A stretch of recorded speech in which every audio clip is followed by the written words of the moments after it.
So let us look at the paper 4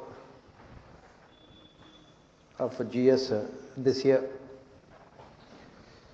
Section A, the first question, discuss the role of ethics and values in enhancing the following three major components of comprehensive national power: human capital, soft power, and social harmony. So basically, even though the question looks different, answer will be the same. Basically, whenever you talk about a country, we talk about these three things. Whenever we talk about a country's strength, you talk about its strength from the point of view of its human resources, that is human capital. Second one is soft power. All around the world, around the globe at this point of time, this soft power is gaining a lot of importance. And also social harmony within the society. It is not possible to ensure rapid economic growth. It is not possible to ensure inclusive and equitable growth without social harmony, especially for a country like India, which has so much of diversity. The question says, what is the role of ethics and values in enhancing all these three things? One is human capital. Basically, you are talking about human resource development. So what is the role of ethics here? As we say that when we talk about ethics and values here, if you have good values and ethics in your society, you will always make sure that whatever the changes that you are bringing about, especially in your human resources, would always benefit the lowest sections of society. One of the important values that we study here is equity. And also, next thing is that we also focus on bringing about this socio-economic transformation. This socio-economic transformation, whose basic objective is empowerment of weaker sections of society, is possible again with these values and ethics. And the next one is culture and policies, obviously the soft power. So what is important here when we talk about this culture and policies? You can attract other people, you can attract other societies and other cultures as part of globalization only on the basis of your values, values of inclusiveness, values of openness. What do we say about good about Indian society or Indian traditions or Indian cultures? The first thing that we say is that it is all about openness. For almost 5,000 years, India's culture is known for its openness, inclusiveness. India has always been open to various ideas. This Christianity had reached the country even before it had reached Europe also. And similarly, all other religions, all major religions in the world have their origins in India. That is where we talk about soft power. This kind of soft power, this India soft power based on heterogeneity, India soft power based on tolerance, its soft power based on transparency and openness is what it can be a guiding force as far as the rest of the world is concerned. For example, Buddhism had become popular all around the world, and the Buddhism had its origins in India. And give the example of yoga. Yoga is also becoming very popular all around the world. This is what we talk about this soft power. Then social harmony. As we say that there is always scope for conflict in the society, because as we say that human beings are always guided by self-interest. So these conflicts can result in social disharmony.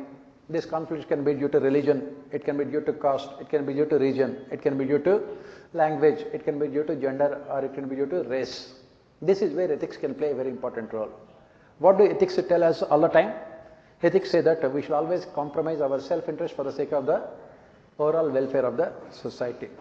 That is the reason why in all these three things, whether it is human capital or social power, or soft power or social harmony, ethics are always going to play a major role.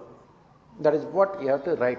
Basically, these kind of questions you have to answer with examples. When you talk about soft power, you have to give the example of yoga. You have to give the example of Buddhism. And when you talk about human capital, you have to talk about human resource development. And when you talk about social harmony, you have to talk about the heterogeneous society and also inclusive open societies. Next, education is not an injection, it is an effective and persuasive pervasive tool for all-round development of an individual and social transformation. Examine the new education policy 2020 in the light of the above statement. And we have given this question in our test series also. Basically, what we say that education is not about acquiring knowledge.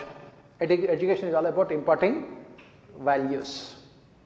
The basic problem with our education system, we always say, is that the basic problem with our education system is that it is producing professionals which are needed for a capitalist society. That is what we say. We are producing doctors, engineers, lawyers, accountants and civil servants, but not human beings. We have not been able to impart the right kind of values in our children, and we are focusing more on skills than on values. That is where National Education Policy 2020 also talks about. National Education Policy talks about holistic development of children. On the one hand, they must acquire the skills, knowledge that are necessary for them to succeed in a highly competitive world. But at the same time, it also focuses on imparting right kind of values, values of tolerance, selflessness, empathy, which are needed for them to become more successful. That is the reason why National New Education Policy says that there should not be any artificial barriers as far as education is concerned. People should be taught all kinds of things, arts, humanities, sciences, commerce, all the subjects should be taught simultaneously. The basic problem with the previous education policy was that we have artificially divided education into different compartments. A student from the science background does not know anything about history. A student from history background does not know anything about economics.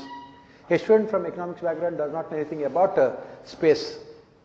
What we require is all-round, multidimensional, holistic development of children. That is what National Education Policy is all about. And another thing that we can say here is that National Education Policy could have focused more on values also. One of the criticism that we make of National Education Policy is that it was not focusing as much on values as it should have been. It could have given more emphasis to values, especially values like community service, providing promoting community service among children. For example, in Japan, this community service is part of their academic curriculum, and also teaching them about disaster management, and also giving them knowledge about practical aspects of life rather than focusing on theoretical aspects. All those things you have to write. Next, hatred is destructive of a person's wisdom and conscience that can poison a nation's spirit. Hatred is a destructive of a person's wisdom and conscience that can poison a nation's spirit. Do you agree with the view? Justify your answer. Why this question is asked? Why? Because in the last few years in our country, what we are witnessing is so much of intolerance. There is so much of intolerance among the people within the country. This intolerance can be either due to religion, it can be either due to caste, it can be due to region, it can be due to language, or it can be in the form of what we call aggressive nationalism. This kind of intolerance, hatred. As the statement clearly says, it is destructive of a person's wisdom and conscience, and it can poison a nation's spirit. This is what exactly happening in India in the last few years. It is aggressive nationalism. It is complete intolerance and hatred towards other people's religion, other people's caste, region, language. And what it is doing is, it is dividing the society. It is fragmenting the society in the name of religion, caste. It is destroying the spirit of the nation, which has been built by our freedom fighters for a very long period of time. Ultimately, it can lead to what is called balkanization of the country also. Subnationalism is also making a dangerous presence in our landscape also. Subnationalism, it can be Bengali subnationalism or Tamil subnationalism or Kannada subnationalism. What it is doing is, it is creating false identities among the people, and it is resulting in, as I said, developing hatred towards. Another example that we can give here is the sons of the soil argument. Even today also, if you happen to see the newspapers, son of the soil, even today also, Jharkhand state government has said that they are reserving 70% of the jobs for the locals. That Jharkhand state government has said that they are reserving 70% of the jobs for the locals. That is what Madhya Pradesh has done. That is what Karnataka has done. That is what most of the state governments are also doing. So what we are doing is that we are developing hatred towards other sections. We are developing intolerance. We are jealous about other people, successful people. And in the process, we are becoming conservative. We are becoming small-minded people. On the one hand, we talk about globalization. On the other hand, we are becoming more conservative. It is only resulting in the destruction of the soul of the nation. So what is the solution? The solution is we must develop this nationalistic spirit among the people. And the solution is we must teach, as we keep on saying, values to children from childhood onwards. We must make them better human beings. Ethics, values, traditions, customs can be used as an instrument to change the minds of the people, to change the opinion of the people, and to make them better human beings. That is what you have to write. On the other hand, it is very easy to destroy the country in the name of communalism, casteism, regionalism, and subnationalism, so on and so forth. That is what you have to write for this question. Next, what are the major components of emotional intelligence? Can they be learned? Discuss. When we talk about emotional intelligence, we say that there are 5 major components of emotional intelligence. There are 5 components of emotional intelligence. What are they? What are the 5 components of emotional intelligence?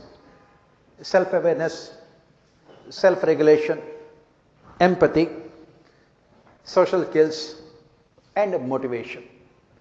These are the 5 components of emotional intelligence. Self-awareness, self-regulation, empathy, social skills, and motivation. Next, can they be learned? Discuss. Yes, they can be learned. As I said, this is where education system becomes very, very important. Education system must focus on values. They must focus on ethics. They must focus on morals. From childhood onwards, first it is the parents who should teach values to their children. That is why we say that the parents will play a very important role in changing the personality of the children. After parents, it is the school, teachers, academic curriculum that can make children better human beings. Then after that, it must be the role models who can influence the values, ethics, and behavior of people. We need to have right kind of role models. Unfortunately, what we say here is that teaching emotional intelligence nowadays becoming difficult to people because of the kind of society that we are living in. We are living in a materialistic society wherein the role models are those people who have become successful in a short period of time, irrespective of the means they have used. If a corporate businessman becomes a role model, you know how that businessman had become rich in a very short period of time. So what kind of values people will learn? They think that ends are always more important than means. Similarly, if the parents indulge in corruption, can they be teaching values to their children? Again, that is where the problem. And because of the materialistic societies, what we are witnessing now is only self-interest dominating the decision making of people in the society. In the name of self-interest, as we say, the basic problem with self-interest is that within a short period of time, self-interest transforms itself into selfish interest. And what do? In the name of your self-interest, you do not mind deceiving others, manipulating others, cheating others. Everything becomes ethical. That is the reason why these learning the traits of emotional intelligence nowadays becoming very difficult. If you look at these awards also given by the government, Padma awards or any other awards, and who will be getting those awards? And all these awards are getting highly politicized. Mostly the political party leaders, and mostly the ruling political party leaders are the ones who will be getting the awards. For example, Ram Vilas Paswan or Sumitra Mahajan, what did they do to the society? Did they do anything to the society in a selfless manner? But they have been awarded highest civilian awards. So what you are telling the people is that unless you are in positions of power, you will never be rewarded in the society. That is where the problem becomes difficult. Can you name at least out of 140 people who have got Padma awards, Padma Shri, Padma Bhushan, Padma Vibhushan, can you name at least one person who has got the award for the selfless work they have done to the society? Can you name at least one Bharat Ratna who has done selfless work to the society? Who are the people who are getting Bharat Ratna? Politicians mostly. And politics and ethics we know can never go together. And who is getting sportsmen or singers? Those who are successful in their profession. Success is different from being good. That is where the problem is. Developing emotional intelligence becomes very difficult. This is what you have to write for this question. What are the teachings of Buddha that are most relevant today and why? Discuss. This question again directly picked up from our class notes only. What is the contribution of Buddha? Gautam Buddha talked about 10 meritorious deeds. If you look at Buddhism, when you studied in your history also, both Buddhism and Jainism were basically what you call them as reactionary religions. They were reacting to the atrocities that had become part of Hindu society as part of Vedic rituals. And this Vedic Hindu religion focused more on performing rituals which would benefit only the Brahmins. That is the reason why they speak about performing yajnas, donating cows, godan, donating land, bhudan to Brahmins. They always talk about the intermediaries, Brahmins being the intermediaries between the ordinary people and the gods. So Gautam Buddha has said that we don't require any intermediaries for our self-actualization. We are capable of our own self-actualization. We don't require the help of Brahmins or Vedas or anything else. Gautam Buddha has said that if we perform 10 meritorious deeds, we can easily become a self-actualized person. And these 10 meritorious deeds are very important for us. Gautam Buddha has mostly spoke about what is called middle path.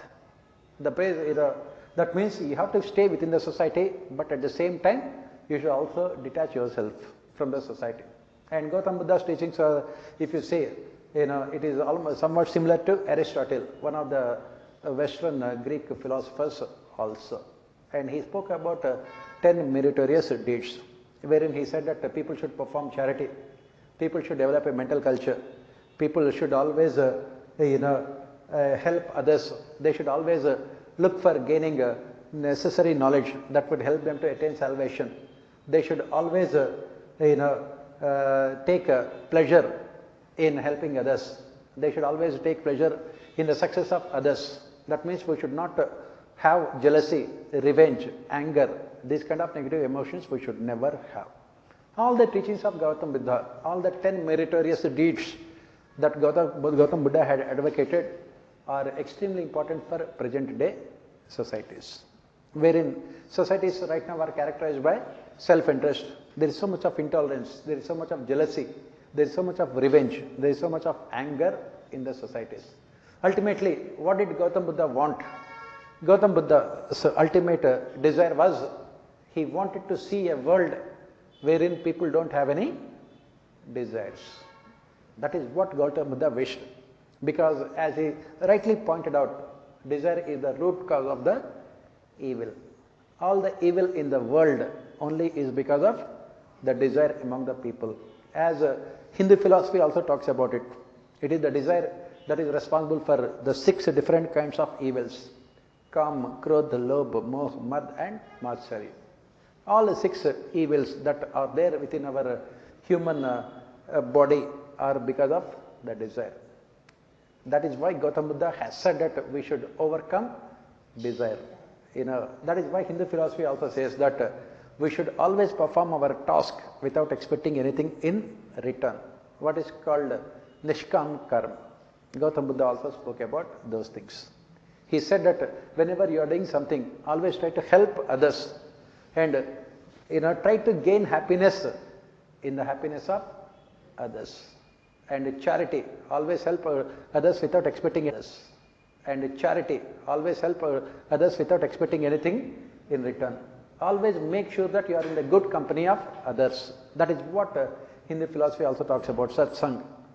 That means, if it is said that, if I want to know your true personality, I will say that tell me the names of your friends. I will tell you what kind of a person you are. If you are in the company of bad people, if two politicians meet, they talk about politics. If two cricketers meet, they talk about cricket. If two businessmen meet, they talk about profits and loss. On the other hand, if two good people meet, they talk about values. That is the reason why Gautam Buddha, one of the 10 meritorious deeds is, you must always be in the company of good people. He speaks about 10 meritorious deeds. All those 10 deeds you have to write as part of your answer and speak about their importance in today's world. Since it is only 10-marker question, even if you write 5 of them, it would be more than sufficient.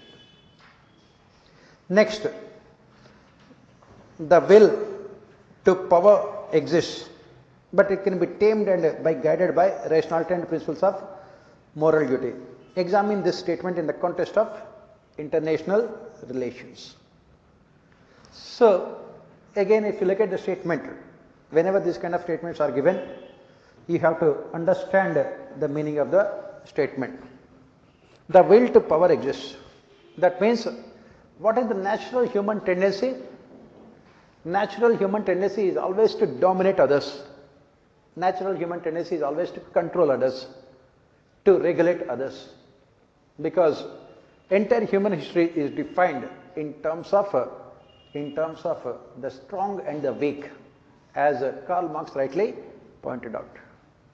So, the history is always written by the strong, the victors. So, given an opportunity, we always try to dominate others. The same thing is there in case of countries also. Those countries which are strong, militarily, economically, otherwise, they always want to dictate terms to the rest of the world. They always want to regulate the affairs of other countries around the world. That is what the world has witnessed also. After the Second World War, we had witnessed a bipolar world. On one side America, other side Russia. After the disintegration of Soviet Russia, we had witnessed unipolar world, wherein America dominated the rest of the world. And slowly America's domination had come down, and we are witnessing what is called multipolar world. But otherwise, given an opportunity, every country in the world is trying to dominate others. Right now, what we are witnessing is exceptional rise of China in recent times. China's aggressive expansionist policies are impacting rest of the world. China is using all kinds of means, military, then financial aid, trade, all kinds of means to control and regulate the activities of countries around the world. For example, the string of pearls policy of China to control all the countries in and around the Indian Ocean. Now it says that the will to power exists, but it can be tamed and guided by rationality and the principles of moral duty. So whenever you think about controlling other countries, you must regulate your desire to control other countries. This can be done only with the help of morals and rationality. Why? Because these kind of power relationships are never permanent. Today, if you are controlling, you must also remember that tomorrow you will be controlled by someone else. For example, take the case of United Kingdom. It was ruled for a long period of time by other countries. Later, it has ruled all the countries around the world. Right now, United Kingdom is fast losing its what you call power, and then United Kingdom has become nothing but an extension of United States of America. America has ruled the world for a very long period of time. Now America is facing the threat from China. China was ruled by Japan for a very long period of time, and China now it is trying to rule the rest of the world. The reason why, what you have to remember is that you cannot control others through your military might or economic power. This is only short term. How can you influence others? Through your love, affection and selfless service. That is what the countries have to realize. You should not command fear. You should demand respect. And how can you demand respect? Through your selfless work. This is where ethics can come into picture. Once people from other countries, when they hear about you, they should immediately stand in respect. How to gain this kind of respect? Through your moral and ethical actions. For example, recently India had given this corona vaccine to most of its neighbors. As you can see, there is a lot of gratitude within our neighbors. When we have given this corona vaccine to them, we were not asking for any money. We were not asking for any kind of what is called a reciprocal relationship. Not everything can be seen in the form of what is called cost-benefit analysis. If you try to decide and define your international relations in the form of cost-benefit analysis, it can always boomerang on you sometime later. That is what the question says. You have to give all the examples. Next, distinguish between laws and rules. Discuss the role of ethics in formulating them. So, what is the difference between laws and rules? Laws are basically framed by the government, by a competent authority. And these laws have what you call legal backing. If they are violated, there will be strict punishment for violation of laws. Whereas rules are framed by the society, part of traditions and customs. They are framed by the society. And in case of rules, even if you violate them, there will not be any stringent punishment as such, because they are moral and ethical in nature. There is no stringent punishment, and of course there is more flexibility also when it comes to rules. That is what we say. Whereas in case of laws, we know any violation of laws would invite stringent punishment. For example, you are crossing a red light, then you have to pay traffic challan. For every violation, you have to pay 2,000 rupees. Very stringent punishment. On the other hand, today, your parents have told you to come to the home early by 5:30, 6 o'clock. But you went late around 9 o'clock. Will they ask you to stand outside the house? No. That is what we say about rules. So, this is what the difference between laws and rules. Discuss the role of ethics in formulating them.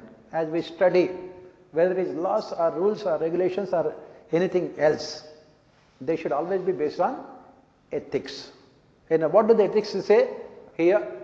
We should always compromise self-interest for the sake of the society. Whenever a law is formulated, it should be based on ethics. For example, when you talk about here, you are talking about Bentham's, Jeremy Bentham's utility principle. What he has said is that whenever you are formulating any law, he had come out with a golden, rule here, while formulating the rules.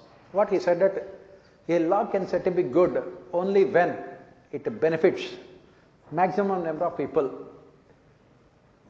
and provides maximum benefits to them for longest periods of time. Jeremy Bentham's utility principle. Similarly, rules also. These rules are framed by the society as part of traditions and customs, basically for the overall betterment of the society. Respecting others, helping others when they are in need, sacrificing your personal interest, leading an honest life, having empathy in our day-to-day functioning. These are all the rules and that are framed by the society. And in both the cases, as you can see, they are based only on ethics. That is what we say.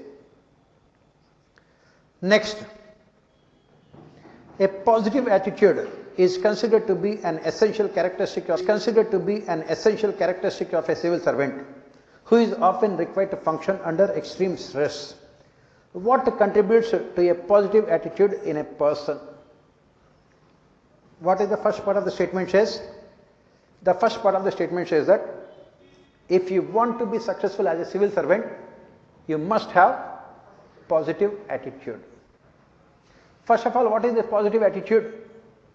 Then we can come to the second part of the question. What contributes to a positive attitude in a person?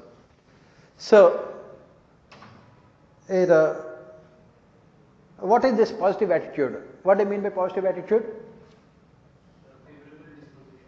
Yes, positive attitudes means having an optimistic outlook towards life, each and every aspect of life.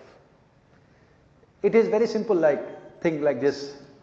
When you see in a glass, it is half the water is filled. An optimist believes that already glass is half full. I need to only work towards filling the rest of the remaining half of the glass. A pessimist says that a glass is only half full. How much time will I take here? That is where what you call about positive attitude. Similarly, those who believe that there is no light at the end of the tunnel will stop even moving within the tunnel also. On the other hand, an optimist will keep on moving till he finds the light at the end of the tunnel.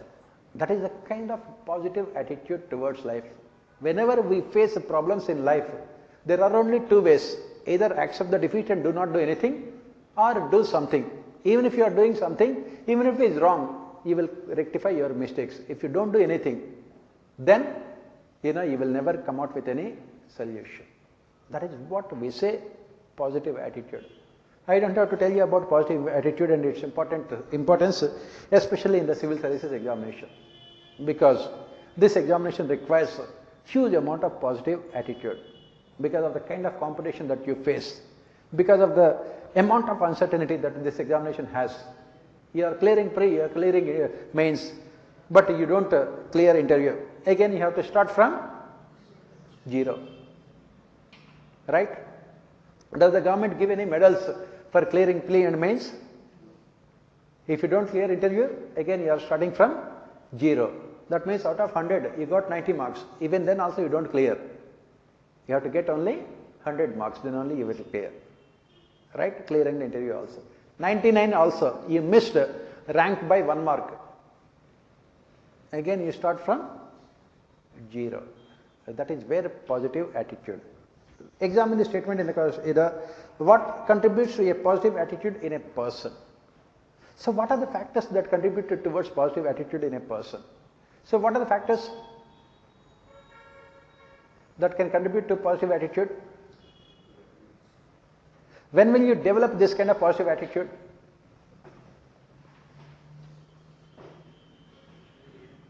Please remember, any of these questions does not require study of any of the textbooks. Till now we have answered all the questions. Is there any textbook that is required? Does not. UPSC has made sure that this year in the ethics paper, you just go there, think about the question and write the answers.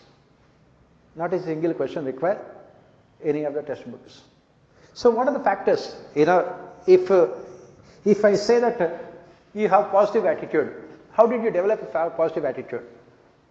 What are the factors that can contribute to a positive attitude?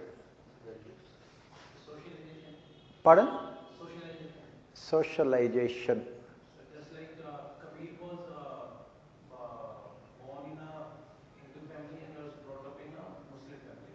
It become more optimism for the religion and led to. How did socialization come into picture here? Sir, where a person is born and brought up in a society. Not required, because take the case of Ambedkar. He was born in a very poor, extremely poor family. He faced all through his life discrimination only. he could have easily gone into depression, or he would have easily become antisocial elements because of the kind of discrimination that he has faced. But he developed a positive attitude. So what really makes, what really helps people to develop positive attitude? Pardon? Inspiration, motivation. Okay. Then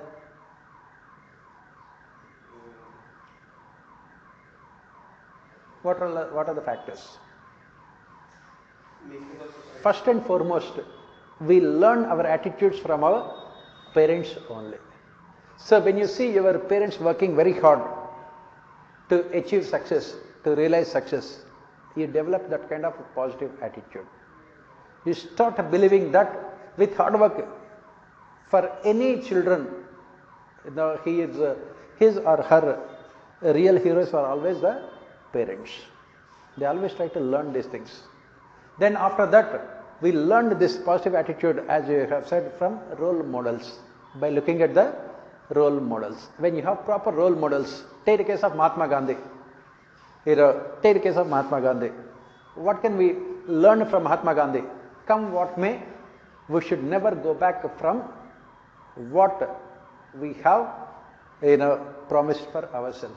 If we face so many hurdles, we should never compromise with our principles. From Mahatma Gandhi. So that kind of positive attitude. And take from someone like Ambedkar, you must transform adversity into opportunity. Adversity into opportunity. Problem into opportunity. Challenge into opportunity. This is where we can develop positive attitude. Next, we can also develop positive attitude through this meditation. By having this what is called a peace of mind, by developing right kind of values towards life, developing right kind of values towards life. If you have right kind of values like honesty, integrity, and commitment, automatically will be having positive attitude. Another important thing that is required is a little bit of detachment is required to develop positive attitude. The more we attach ourselves to things, people and power, the more fearful we would be. For a civil servant, positive attitude means he must attach himself to the work that he is performing. You should not look for any kind of rewards or awards.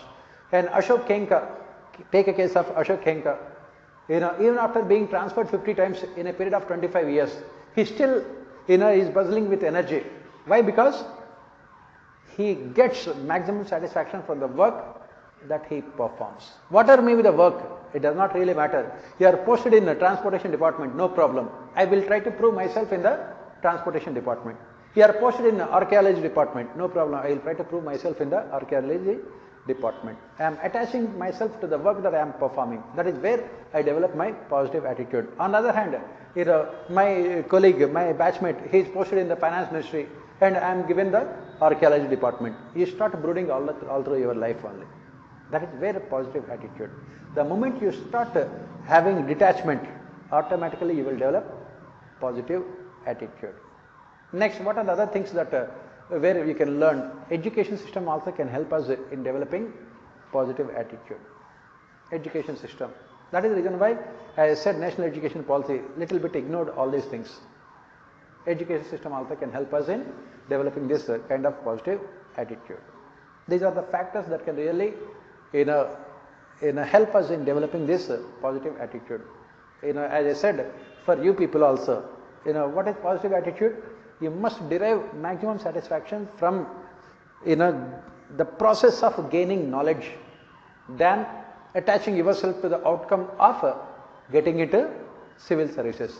Then whenever you get every day in the morning, you always try to look towards learning more things than thinking about the results. Then you will very easily clear this examination. You need that kind of confidence in yourself. And you need a little bit of detachment from your outcomes. That is where it is very important. Next, What are the main factors responsible for gender inequality in India? Discuss the contribution of Savitri Bai Phule in this regard. In fact, we have given this question in our test series also, ethics test series also, I gave the same question. Of course, I did not ask about Savitri Bai Phule. So, what are the main factors responsible for gender inequality in India? I gave the same question. Of course, I did not ask about Savitri Bai Phule. So, what are the main factors responsible for gender inequality in India? So, what are the factors responsible for gender inequality in India? What are the factors? Political factors, economic factors, social and cultural factors, administrative factors, all of them combined together. Political factors. Why political parties are responsible for gender inequality? Women are never considered a powerful pressure group in India. So politicians never give importance to gender equality. That is the reason why in spite of 70 years we have not implemented reservations for women, 33% reservations for women. On the other hand, the government is more than happy to give reservations for all kinds of sections of society, whether it is Jats, whether it is Patels, whether it is Marathas. They keep on getting reservations but not women. Why? Because women are never considered a powerful pressure group. Economic factors. In terms of economic factors, women simply do not have any economic freedom in the country. Even though they are earning members of the family, what their income expenses will be decided by the male members of the family. They are working, it does not mean that they will have economic independence also. And then social and cultural factors, patriarchal societies. As we have discussed in the essay also, the worst kind of inequality and exploitation that we see in our society is patriarchy, which goes completely unnoticed because it is taken as part of our traditions and customs. And then administrative factors. We never implement any of the developmental welfare schemes with a gender perspective. NREGA, you take any developmental welfare scheme, it is never implemented with gender perspective. All these factors combined together result in inequalities. Not only that, on top of all these things, there is no safety and security for women when they go out and work also in public places. Safety and security is a major issue. Discuss the contributions of Savitri Bai Phule. Savitri Bai Phule, you know about Jyotiba Phule, his wife is Savitri Bai Phule. She was born into a traditional conservative Maharashtra Marathi Hindu family. But she was the one who inspired Jyotiba Phule to come out with this religious reform movement to fight against untouchability, caste oppression. And what is her major contribution? She focused in 1850s itself, she focused on education of women. Two things she worked on. One is education of women. Second, education of backward communities. And she fought the society. She fought her relatives, her own caste people. She was thrown out of the caste. She was, there were so many problems that were created for her. In spite of all those things, she continued with her mission. She started all girls' school way back in 1850s in Pune, Maharashtra. And she was the one who inspired Jyotiba Phule to fight against caste discrimination atrocities. And ultimately, it was Ambedkar and others were influenced by Jyotiba Phule. And she was the one, she belonged to, please remember, she was a Brahmin, upper caste woman. She married Jyotiba Phule. And in those days, this kind of marriages were also could not even be thought of. She was very revolutionary woman. You can say that a 21st century woman in 18th century itself. And she had the guts, she had the courage of conviction to fight against the atrocities in the society. Especially two things, as I said, one is women, second one is untouchability. Those things. Two oppressed sections of society. Next, the current internet expansion has instilled a different set of cultural values which are in conflict with traditional values. Discuss. As we say, the technology, science and technology has had a huge impact on the values, traditions, customs and ethics of our society. And the question says that this internet expansion, information technology and internet has is having a huge amount of impact in terms of the cultural values, which are often in conflict with traditional values. The question is very specific here. What are the traditional cultural values that we have? Second, how internet has changed those values. So what are the traditional values that we have in our society? What are the values that we take a lot of pride in? Community life. Community life, sharing and caring. One of the important values of our society is that we always live as groups. We always live, share and care about others. It is always give and take relationship. So what this internet has done is that it has drastically transformed. How? It has made our societies more conservative, more inward looking, more selfish, this internet. Now what happened? I used to discuss all these things in our class only as part of our ethics classes. Just before this internet was there and everything, mobiles were there, internet were there. When people come together to share a meal over the dinner table, they would talk, they would discuss, they would share, they would, what we call, as we say, our happiness will increase when we share it with others. Similarly, our pain reduces again when we share with others. Human beings are social animals. This being part of society, being part of community is a part and parcel of our life. And what internet has done, now we can see 10 people, in a bus or are waiting in a roadside bus stand. Everyone is looking into their mobile. Right? We are not concerned. What internet has done is that it has created what is called a virtual world for us. We stopped simply, interacting with the real world. All of us live in our virtual world. We don't know what is happening to others. Again, now go back to the scene in the same house with the mobile and internet. Everyone would be looking into their mobile and eating. Nobody would be looking at other person, and they don't even see what they are eating also. That is what it has done.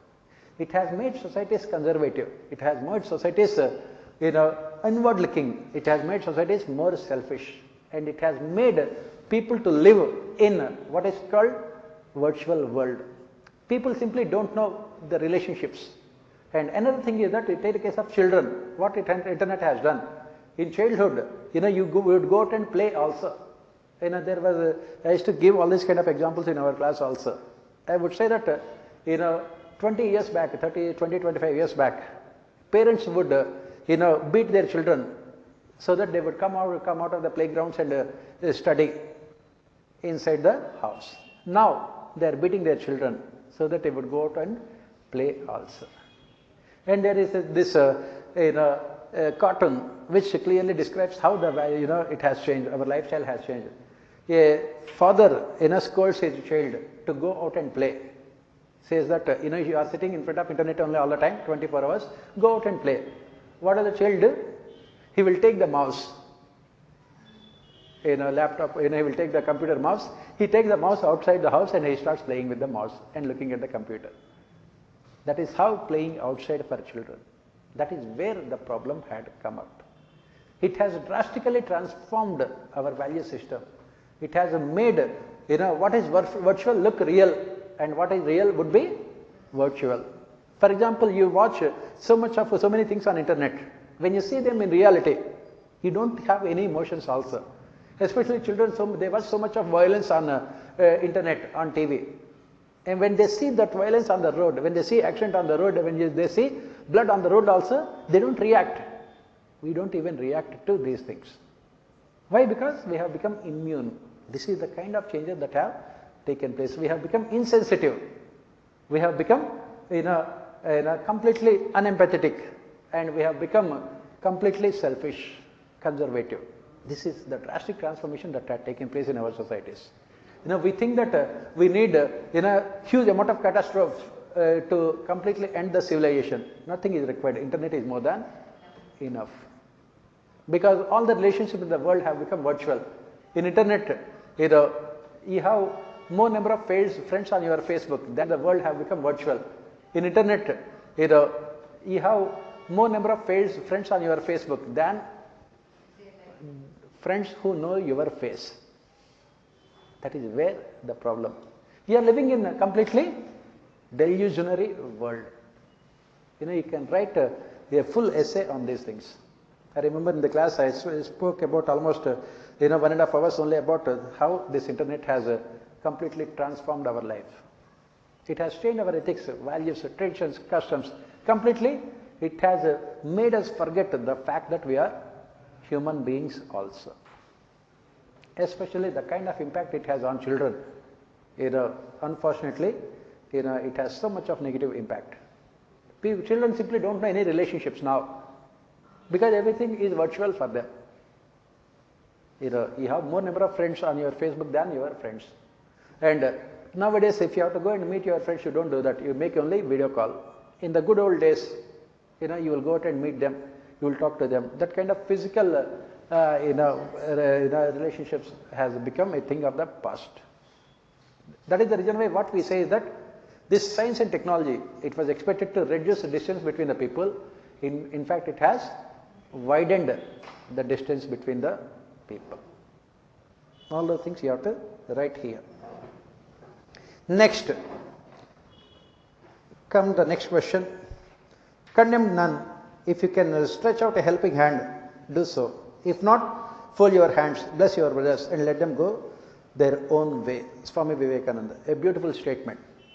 As we say, the basic problem with our society is that we live in a society which is so much of skepticism, which is so much of negativity. We always take a lot of pleasure in criticizing others. We always take a lot of pleasure in making fun of others.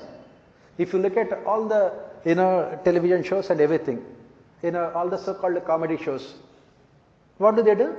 They make fun of others, right?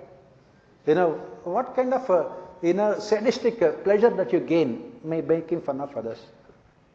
That is what the statement says. Condemn none. We are not here to criticize people. We are not here to make fun of people. We are not here to hate people. We are not here to take revenge against the people. If at all, please try to go and help the people. If you cannot, fold your hands and pray. Develop that kind of love and compassion. Develop those positive values. Otherwise, we are living in a society, where, even if you see a extremely good person, because of the kind of skepticism that you have towards the society, you don't want to believe and accept that the person can be good also.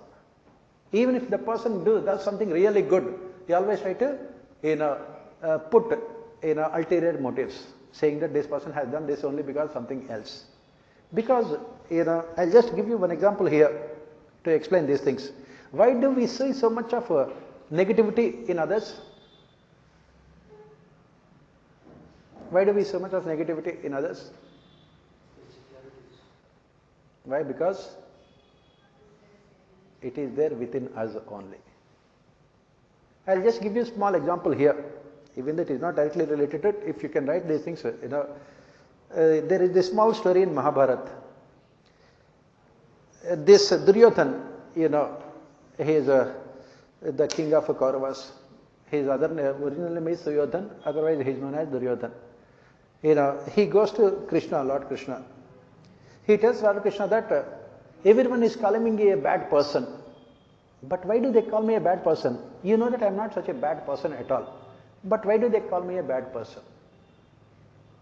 And at the same time, Yudhishthira, the eldest of the Pandavas, he comes also and meets Krishna.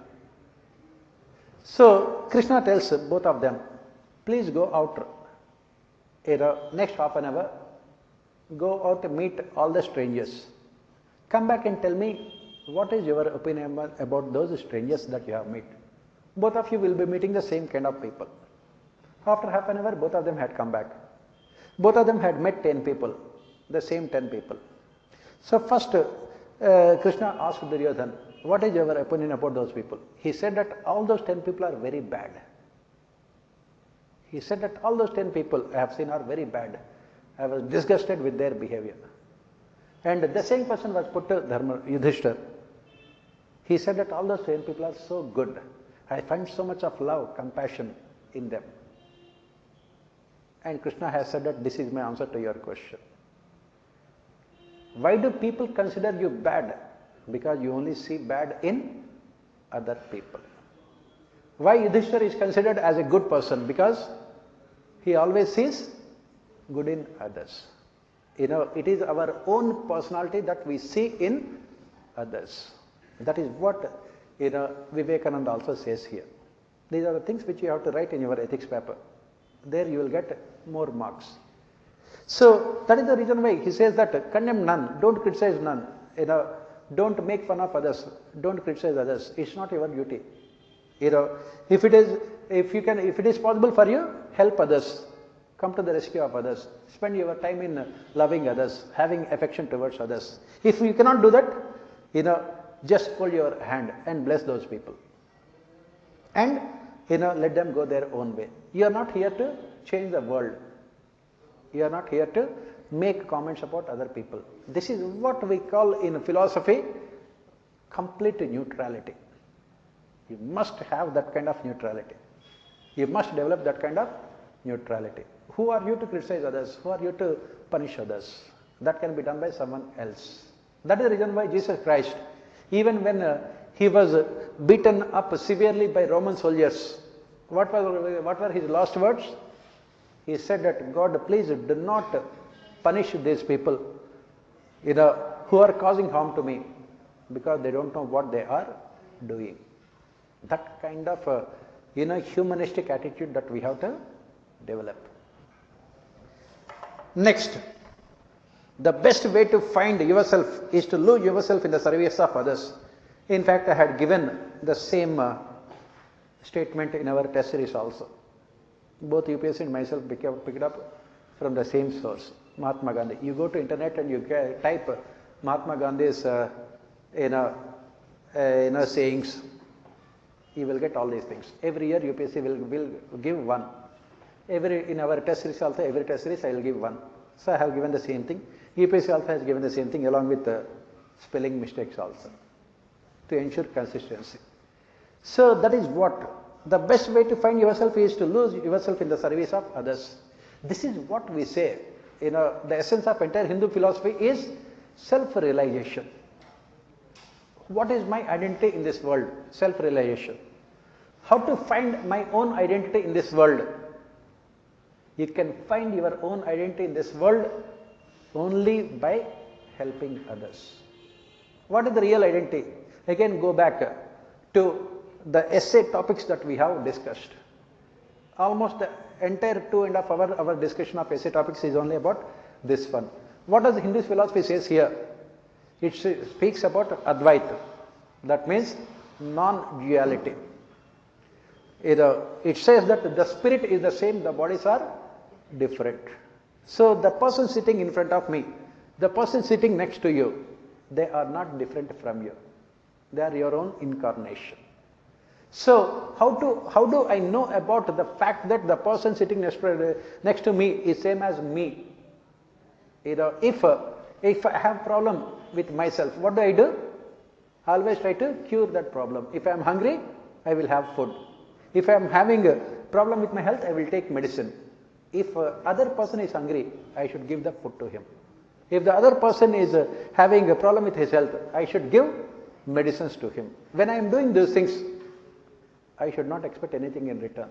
As we discussed earlier, we have all these emotions: love, hatred, revenge, jealousy, anger, frustration. All these emotions we have because we believe that the other person is different from us, duality. That is what that is what Hindu philosophy says, and that is what exactly Mahatma Gandhi also says. If you want to find about your true nature of yourself, always lose yourself in the service of others. You will overcome me and myself.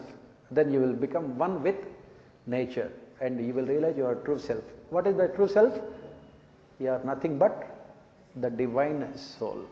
You are God. All these things I think we have discussed extensively as part of our essay paper also. Next, a system of morality which is based on relative emotional values is a mere illusion, a thoroughly vulgar conception which has nothing sound in it and nothing true. Nothing true.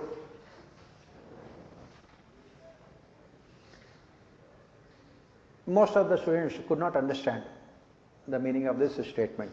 So, the problem with philosophers is that they always have a tendency to make things, simple things, complicated. So, what Socrates is trying to say here? A system of morality which is based on relative emotional values. So, try to understand when you are talking about morality. What is this morality? It tells us what is good and what is bad. So, a system which tells us what is good and bad, which is based on relative emotional values.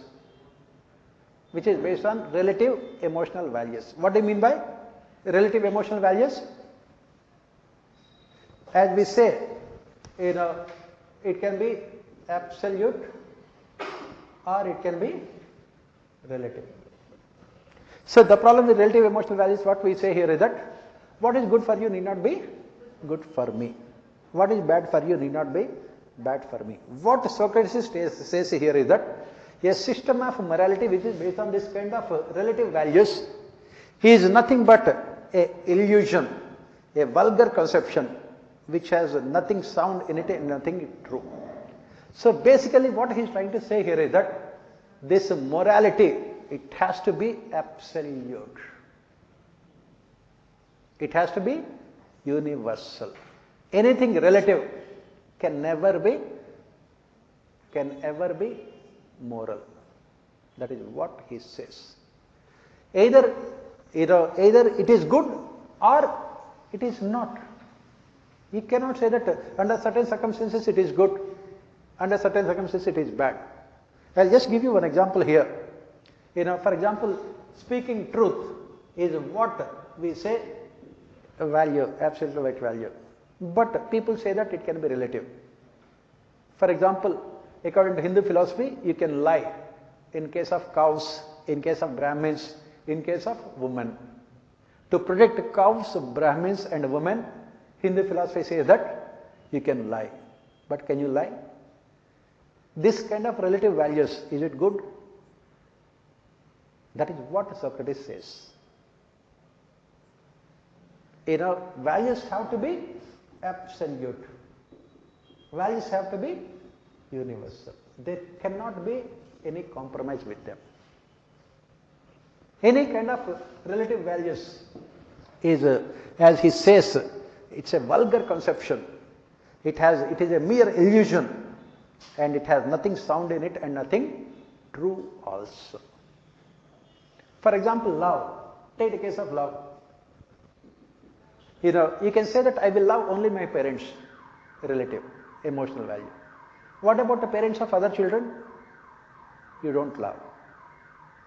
That is completely wrong. It is vulgar. Now, this is not called love, it is called selfish. True love, we say, should always be universal. You should love your parents in the same manner, or you should love other person's parents in the same manner as your own parents. That is what is called universal value.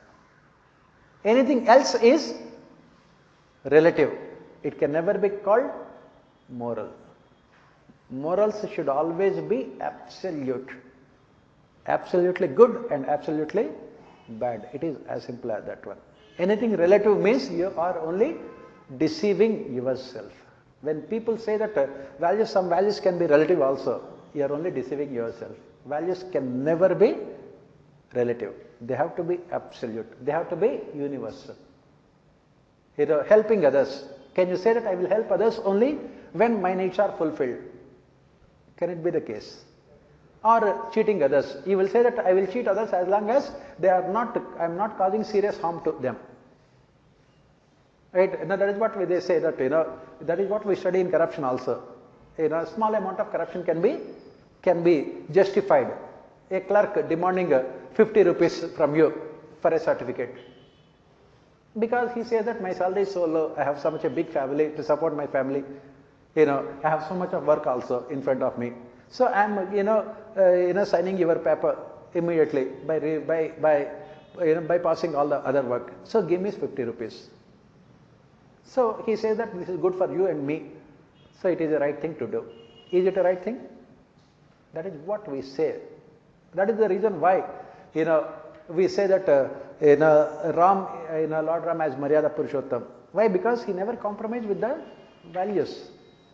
In his kingdom, a small, washerman, a dhobi, he was drunk and, he makes, comments about Sita. What does Ram do? He will immediately send Sita to forest. That is what he cannot compromise with your values. He cannot compromise with your values. You have to implement all your values under all circumstances and all situations.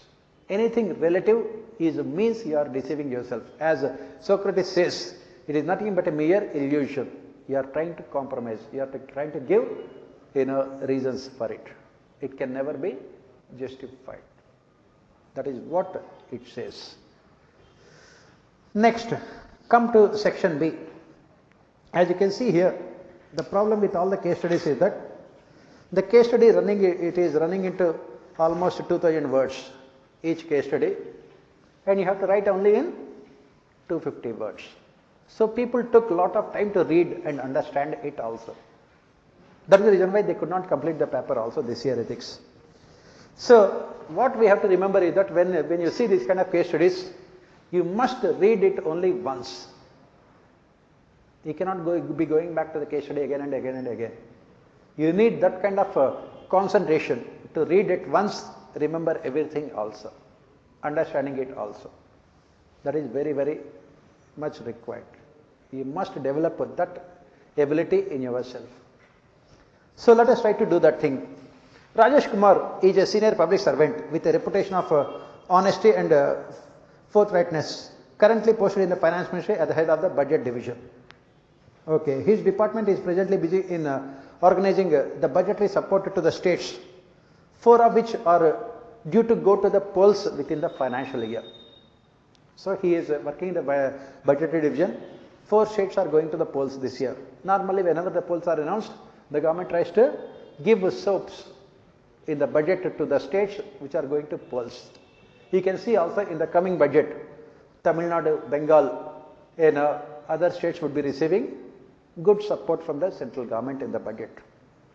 We have also seen the trailer also in the Padma Awards, in the Padma Shri Padma Bhushan. Maximum number of awards are from Tamil Nadu and Bengal because they are going to the polls. That is what the government should do.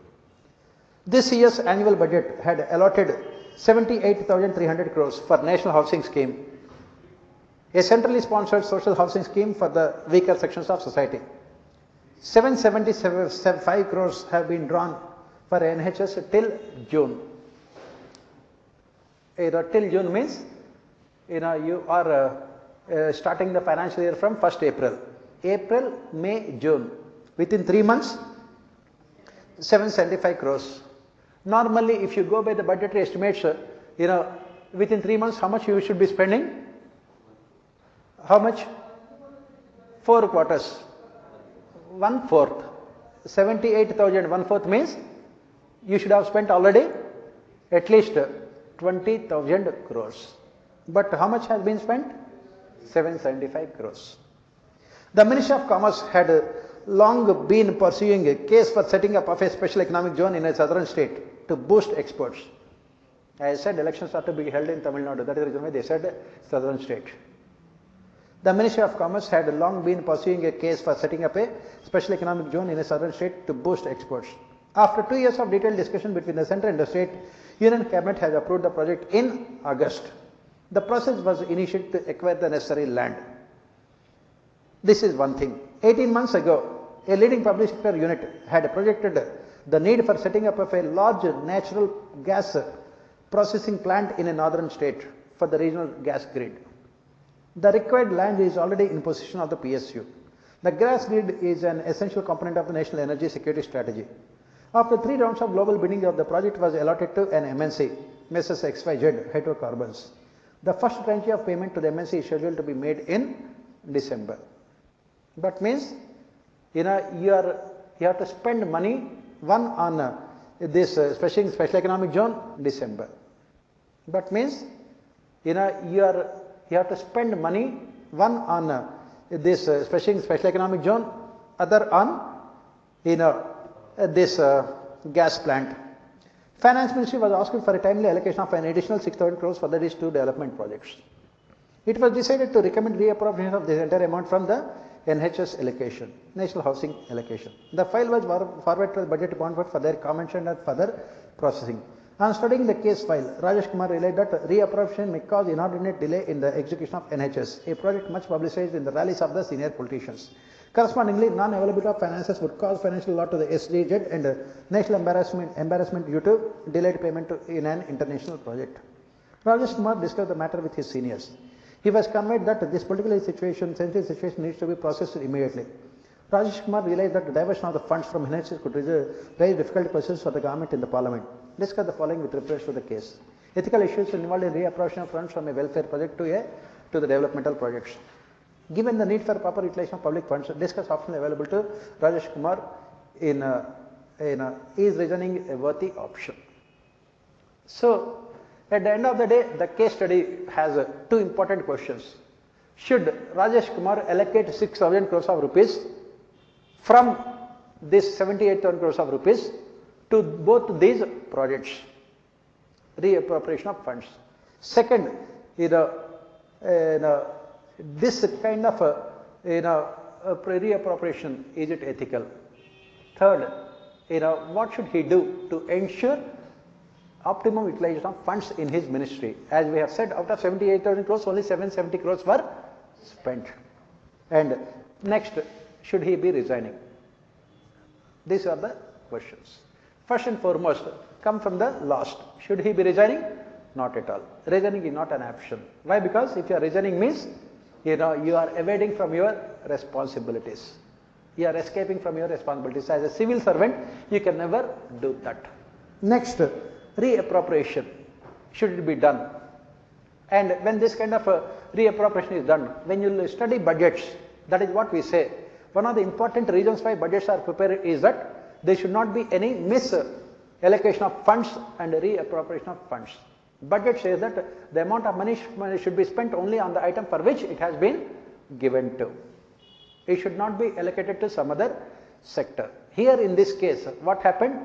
78,000 crores of amounts of money is allocated. They have not spent the entire amount of money. Till June, they had spent only 770 crores. Right? That means in the next 3 quarters combined together, how much they will be spending? Maximum 10,000 crores, 15,000 crores. What happens here? If the entire amount is not spent, we have rule of lapse. We have rule of lapse. Please remember this way, these questions require very good knowledge of public administration, financial administration, rule of lapse. What happens? By 31st of March, if these 78,000 crores of rupees are not spent, what happens? The entire amount of money would go to Consolidated Fund of India. It will not be carried forward to the next financial year. We have only rule of lapse. And is it possible, for the entire amount of money to be spent in 4 months' time? It is not possible. So what should Rajesh Kumar do under those circumstances? If entire amount of money is not possible to spend only on the housing scheme, is it possible to spend the entire amount of money on the housing scheme within only 4 or 5 months? Yes. How can we say it is not possible to spend just by overlooking? See, that is what we say. The basic problem with the failure of administration is that most of these policies are formulated on the basis of what is called linearity assumption. This is what we study in public policy. As I said, you require a very good in-depth knowledge of public administration to answer these questions. They are based on the assumption of linearity. That means you allocate funds, automatically outlays will be transformed into outcomes. That is not the case. For construction of houses, what is required? Land. Land is part of state list. And land is with the local self-governments, getting the land. Then you need raw material. The country is facing so much of scarcity with regard to sand, raw material, because of illegal sand mining. And you need iron, you need cement. The cement prices are going up, and you need manpower also. On top of it, this corona crisis, manpower is also not there. So under these circumstances, is it possible for you to spend the entire amount of money? What happens then? It would lapse. So what he should do is that definitely he can make what is called a one-time exception. One-time exception can be made here. One-time exception can be made here, and the money can be allocated for both the projects also. It requires only how much? 6,000 crores only. In spite of giving 6,000 crores for both the projects, still there is huge amount of money left with the ministry here for NHS program, National Housing Scheme. And this should be done as one-time exception. And you have to give the reasons why this has been done also. Why it has been done? Because the money that is given to the housing scheme could not be spent because of various reasons. That is the reason why, since the money would lapse. On the other hand, both the schemes are extremely prestigious schemes. One is related to, the first scheme is related to this PSU, hydrocarbons. First scheme is related to special economic zone. This special economic zone can provide huge amount of jobs. The country is facing what is called jobless growth. SEZ can provide huge amount of jobs. It is a development project. Second one is natural gas. Country is also in need of what is called cheap power, hydrocarbons. Both of them are needed for developmental purposes. Welfare is important. More than welfare, what is required is development. GDP, increasing GDP is more also equally important. The best way to tackle poverty is by increasing GDP, by focusing on infrastructure. Both the projects are coming up in the infrastructure sector. So this diversion of funds, it is both legal as well as ethical here, because you are coming out with the proper reasons. But this has to be one-time exception. And the second part comes is, given the need for proper utilization of funds, discuss the options available to Rajesh Kumar. So what he should do to ensure proper utilization of funds? This is where again I said you need very good knowledge of public administration. What is that is required here? What is required is outcome budgets. That is what you have to write about. What is required is outcome budgets. What happens in outcome budgets? This expenditure is linked to outputs and outcomes. And this outcome budget is a quarterly budgetary instrument. That means amounts are provided to the line departments on a quarterly basis. For example, for the first quarter you are giving 20,000 crores. And they must construct so many houses at the end of the first quarter. The second quarter allocation will depend on performance during the first quarter. And then this outputs will be evaluated by social audit committees.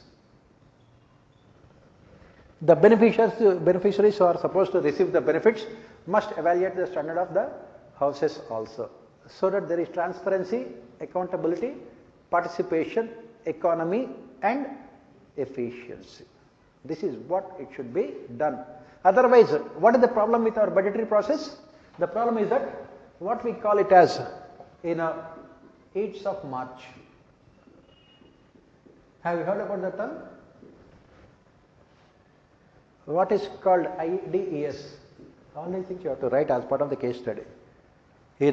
What we find is mad rush of March. You don't spend money for 10 months. In the last 2 months, you try to spend the rest of the money. Why? Because if you want to get more higher allocation for the next financial year, you must spend the entire money. It results in high levels of corruption and inefficiency. The money is spent without realizing outcomes. That is the reason why what is required is quarterly budgeting exercises. This is what you have to write for this question.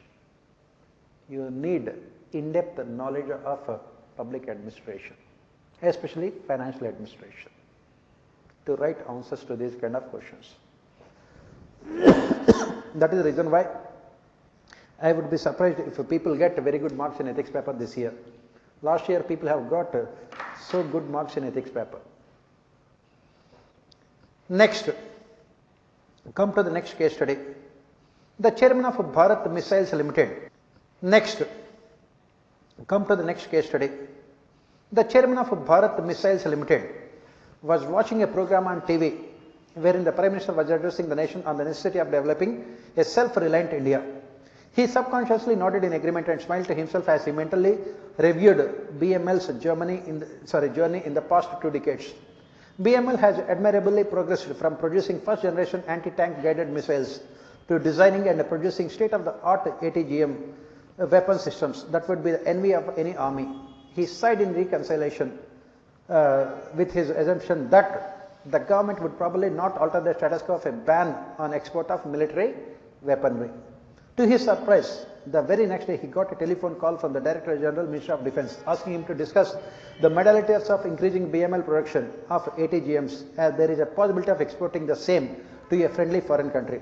The Director General wanted the chairman to discuss the details with his staff at Delhi next week. 2 days later, at a press conference, the Defence Minister stated that he aims to double the current weapons export levels within 5 years. This would give an impetus to financing the development and manufacture of indigenous weapons in the country. He also stated that all indigenous arms manufacturing nations have a very good record of international arms trade. As chairman of BML, what are your views on the following points? As an arms exporter of a responsible nation like India, what are the ethical issues involved in arms trade? List 5 ethical factors that will influence the decision to sell arms to a foreign government. So, it is basically a macro case study wherein you are asked to give your opinion about these things. As you read the case study, I think in the first reading itself, you have come to know about what is the problem. So, you are the chairman of this Bharat Missile Limited, an arms manufacturing company, a public sector enterprise. Our Prime Minister always talks about Atmanirbhar Bharat. So, as part of this Atmanirbhar Bharat, the government is focusing on developing its own weapons. You have developed state-of-the-art anti-tank guided missiles, which can be used in the warfare, and you feel very happy about it also, and you believe that it should not be exported to other countries also. Suddenly, you have come to know that the government has taken the decision to export these anti-tank guided missiles to friendly foreign countries. You have been asked to give your opinion. You have been asked to come to Delhi and to give your opinion. The question says, what are the ethical issues involved in arms trade? Second, list 5 ethical factors that would influence your decision to sell arms to foreign governments. So, what are the issues, ethical issues involved in arms trade? What are the ethical issues involved in arms trade? What are the ethical issues involved in arms trade?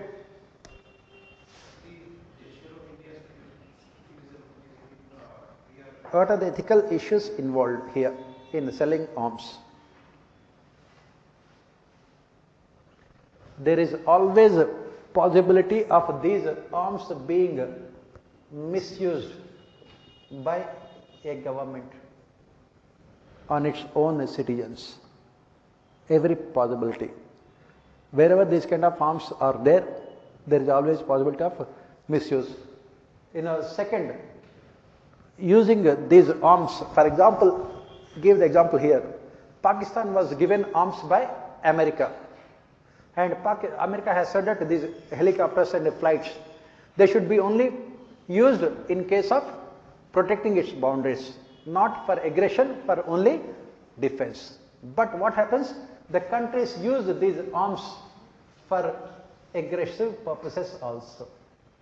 That is to occupy other countries also. Third, another ethical issue involved here is that these arms can go into the hands of anti-social elements also, into the hands of terrorists also. What happens if they go into the hands of terrorists? Even if it is a friendly country, there is every possibility of these arms going into the hands of terrorists. Fourth ethical issue here is, Mahatma Gandhi, means should be as equally important as ends. By selling these arms, you will get money.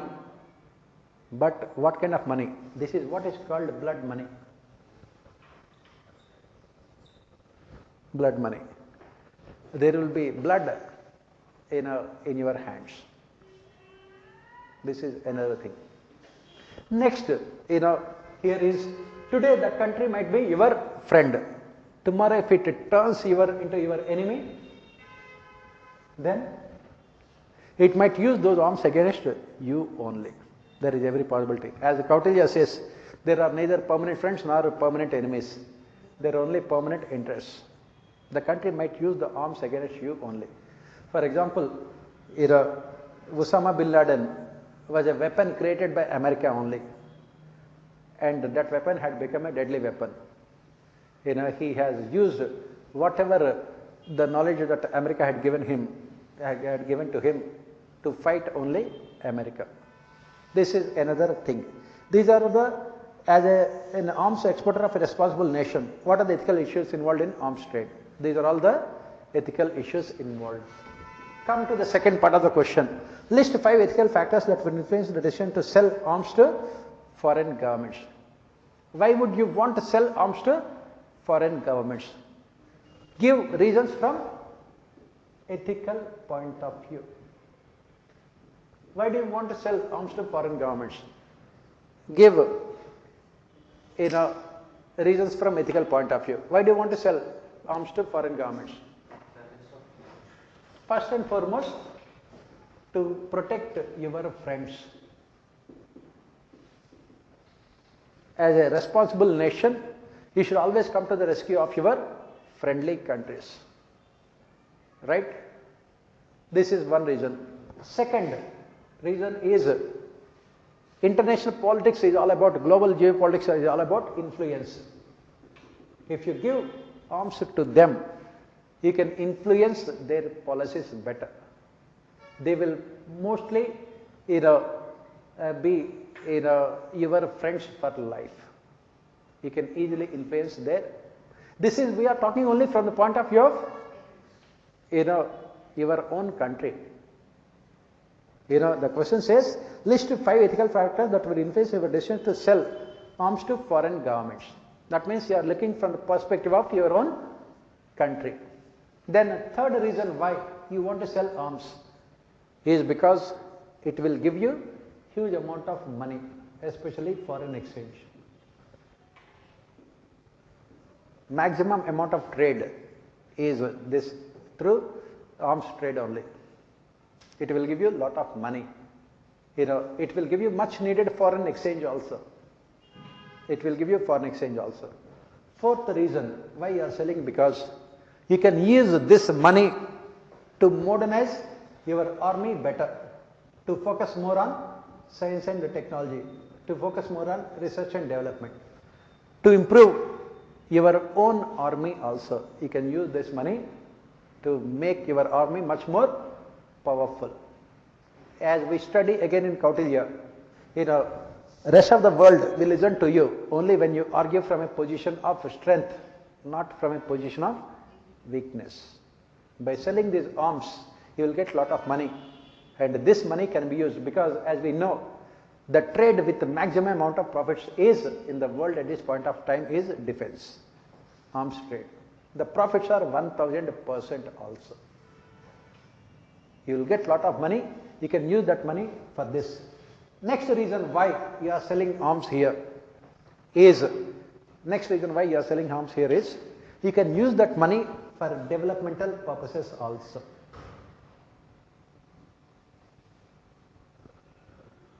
You can use that money for developmental purposes also. That money can be used to improve the standard of living of your people, for improving infrastructure in your country, for improving social infrastructure, education and health of your people also. Next reason why you will do that is, it will be you are teaching a lesson to your enemies also. You are teaching a lesson to your enemies also. That having any kind of enmity with you can be much costlier for those countries. You are forcing other countries to come to your side only with this kind of measures. You are teaching a lesson to your enemies also. This is the reason why these are teaching a lesson to your enemies also. This is the reason why these are the ethical issues. But ultimately this arms trade, is it good? That is what we say. Go to the much higher ethical plane. This is wrong. Why? Because the world can never become a safer place through arms. America and Russia combined together have so much of nuclear weapons that they can destroy the world any number of times. When was the last time more arms have resulted in better peace? Or maybe you can say that because of these nuclear weapons only we could prevent Third World War also, right? Because of these nuclear weapons. Because of the right now, what is the reason why India and Pakistan clashes are only restricted to the border? What is the reason why India-China clashes are only restricted to the border? Why they do not become a full-fledged war? Because all these countries are nuclear weapon countries. So if on the other hand, if every country in the world has weapons, there is no scope for any kind of wars also. But also we can say. The question says, list 5 ethical factors that would influence the decision to sell arms to foreign governments. These 5 are enough. Right? Anything that you want to add?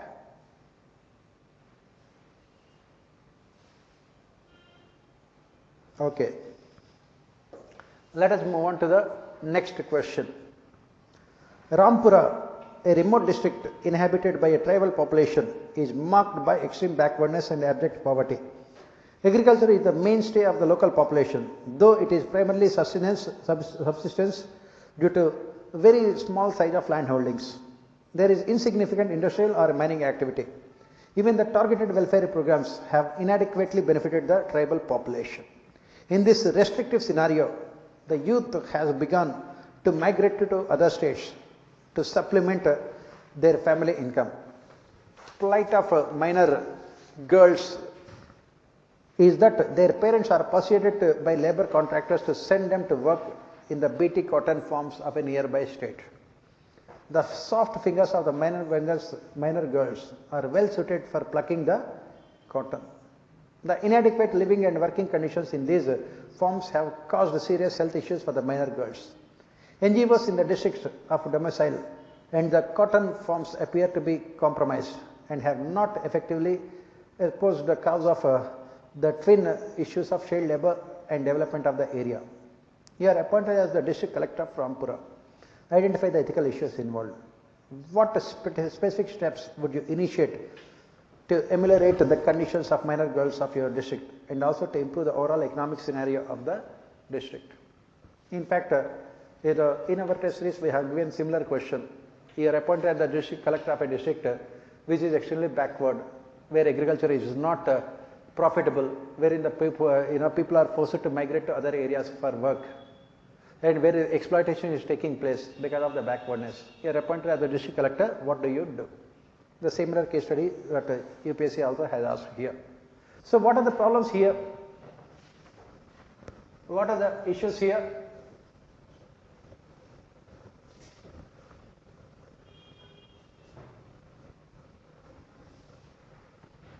The issue here is, first one is failure of agriculture. The land holdings are very small, the output is also very small. Absence of industries. Third, because of the poverty, there is what is called distress migration. Distress migration. Fourth one is these girls, minor girls. They were forced to work in the fields. Fifth one is their education and health. Sixth one is their lost childhood. These are all, as you can see here from the case study. So, and the seventh one is the failure of NGOs in the locality, both the places, in the district and other district where they were working also. You are appointed as a district collector. Identify the ethical issues involved here. What are the ethical issues here? First and foremost, poverty. The biggest problem that humanity faces is poverty, the most ethical issue. Our constitution talks about fundamental rights, right to life and liberty. Under extreme conditions, people do not enjoy these kind of right also.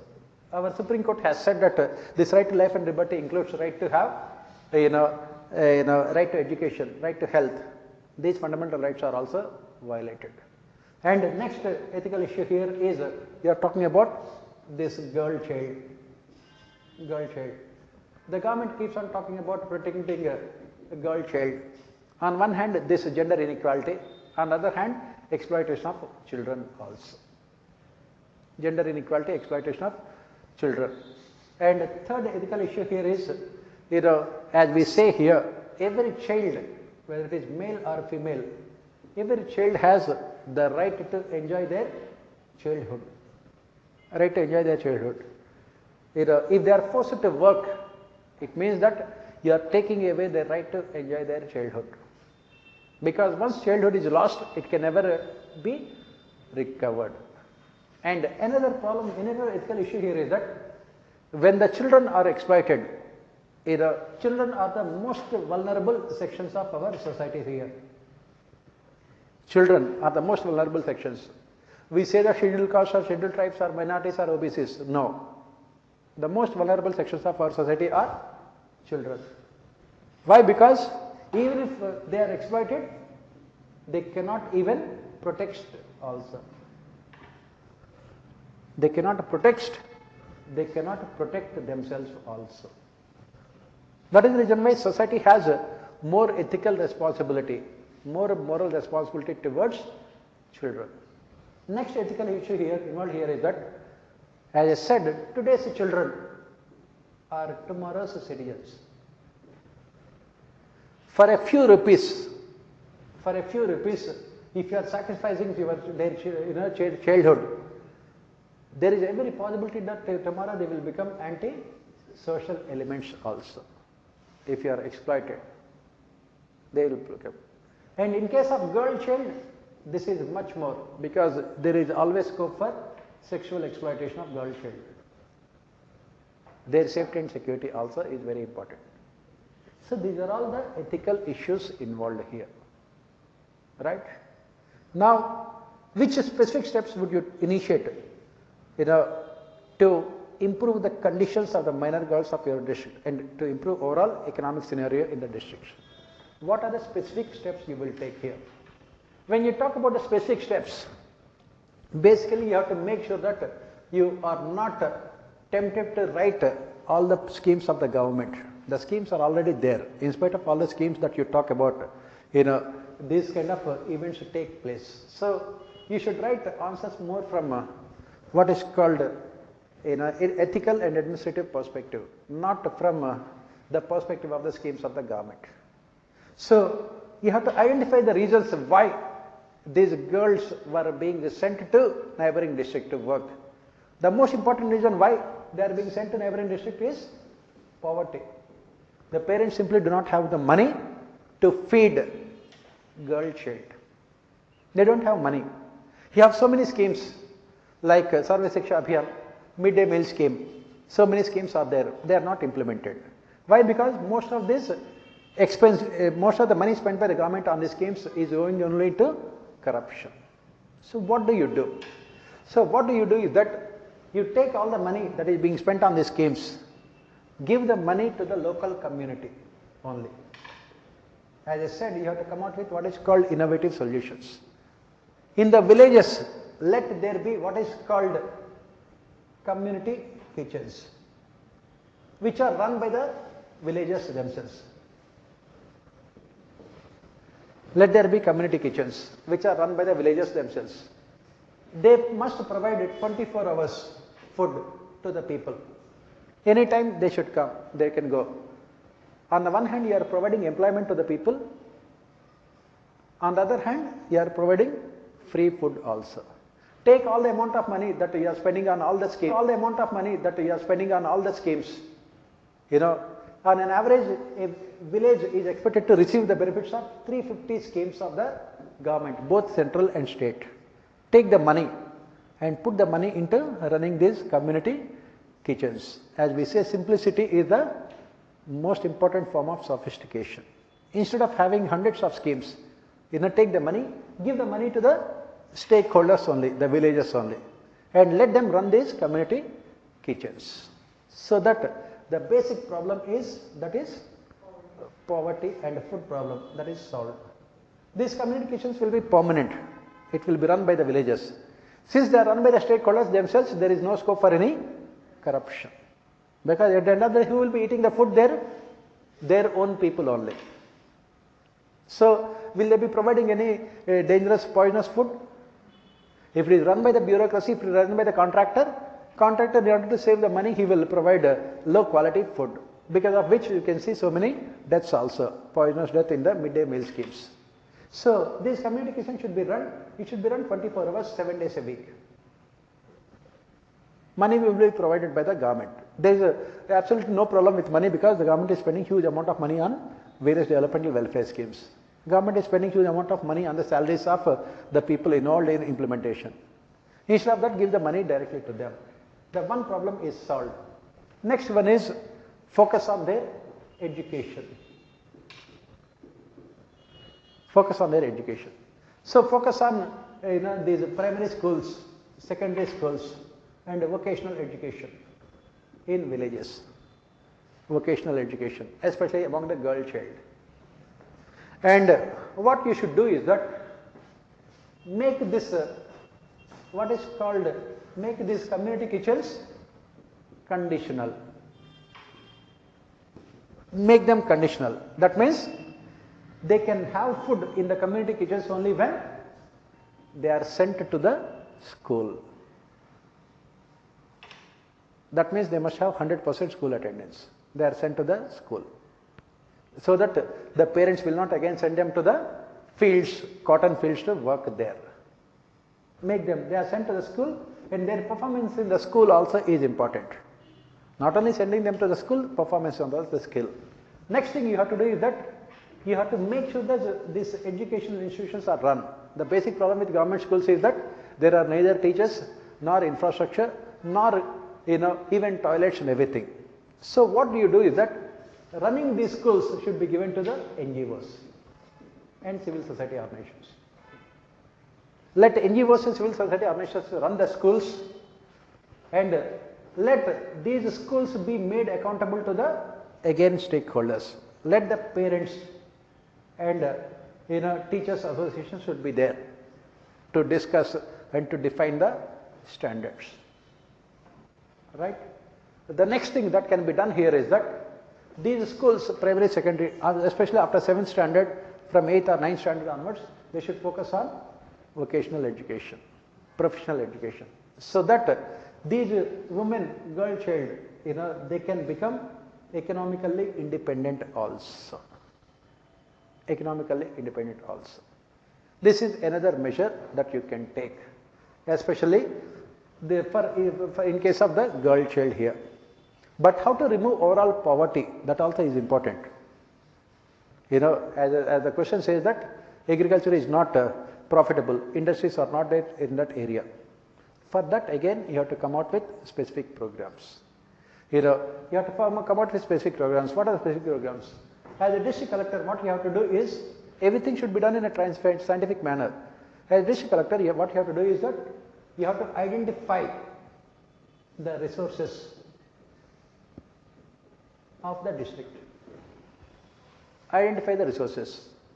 Resources in terms of physical resources, resources in terms of human resources, resources in terms of financial resources.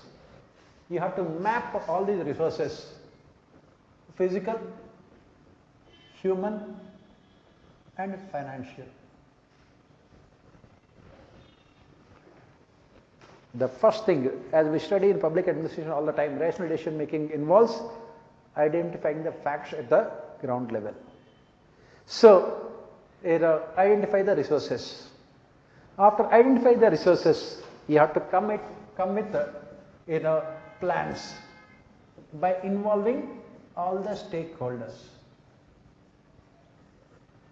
If it is farmers, you have to involve them. What kind of crops that they want to cultivate?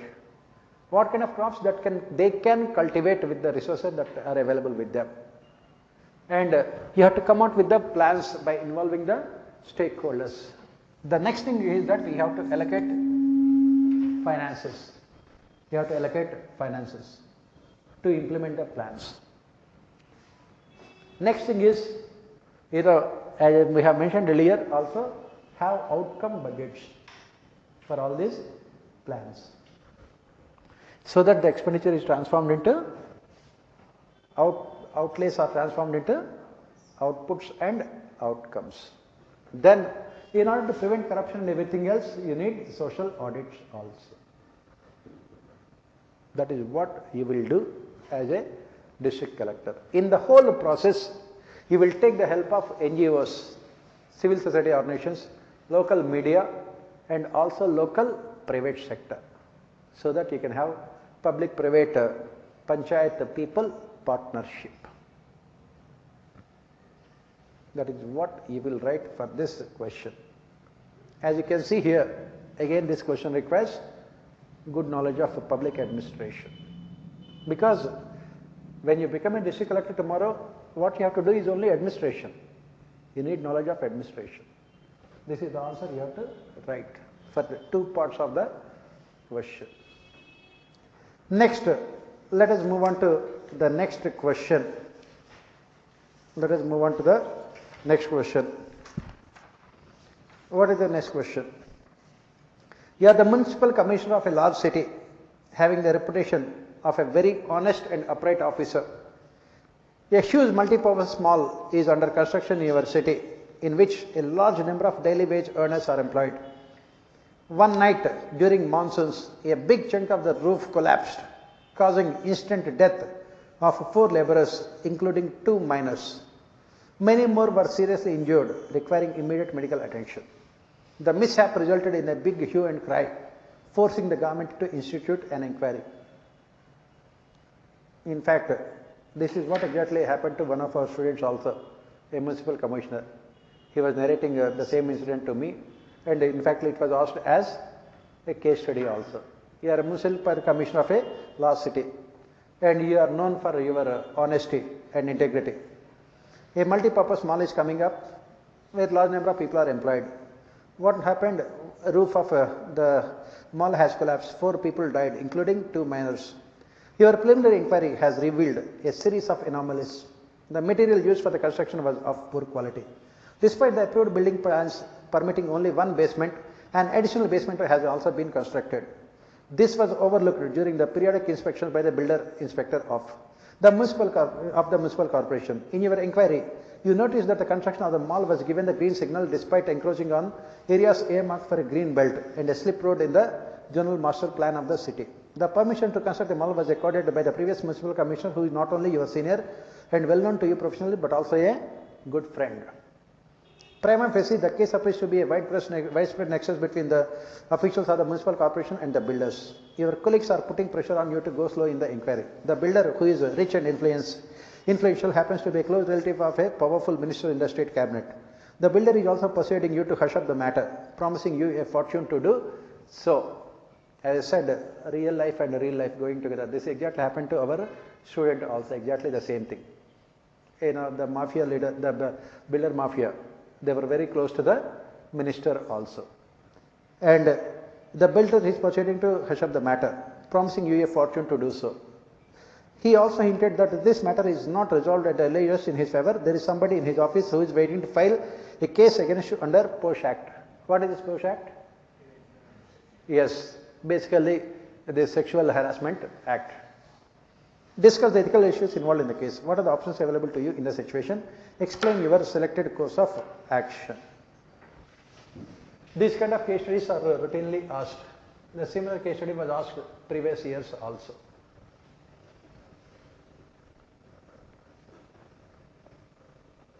So, let us look at the ethical issues here. Then what you should be doing, what are the options available to you and what you should be doing. Let us look at the ethical issues here. Then what you should be doing, what are the options available to you and what you should be doing. First and foremost, unholy nexus between builder and municipal officials. Second, violation, deliberate violation of rules and regulations by builder. Third, failure of a builder to ensure safety and security of workers.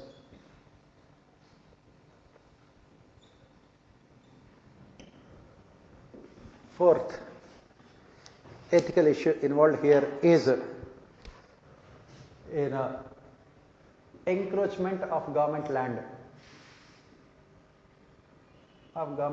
by builder. Fifth ethical issue involved here is the nexus between, the alleged nexus between your superior and the builder, because of which he got all the permissions without not having necessary documents. Next ethical issue here is the death of workers there, including 2 minors. Minors means child labor also. Child labor is prohibited. Child labor also. Next ethical issue here is builder offering huge money as a bribe to you to cover up the case. Next issue here is builder threatening you with filing of these cases against you under POSH Act. Right? These are all the issues that are there.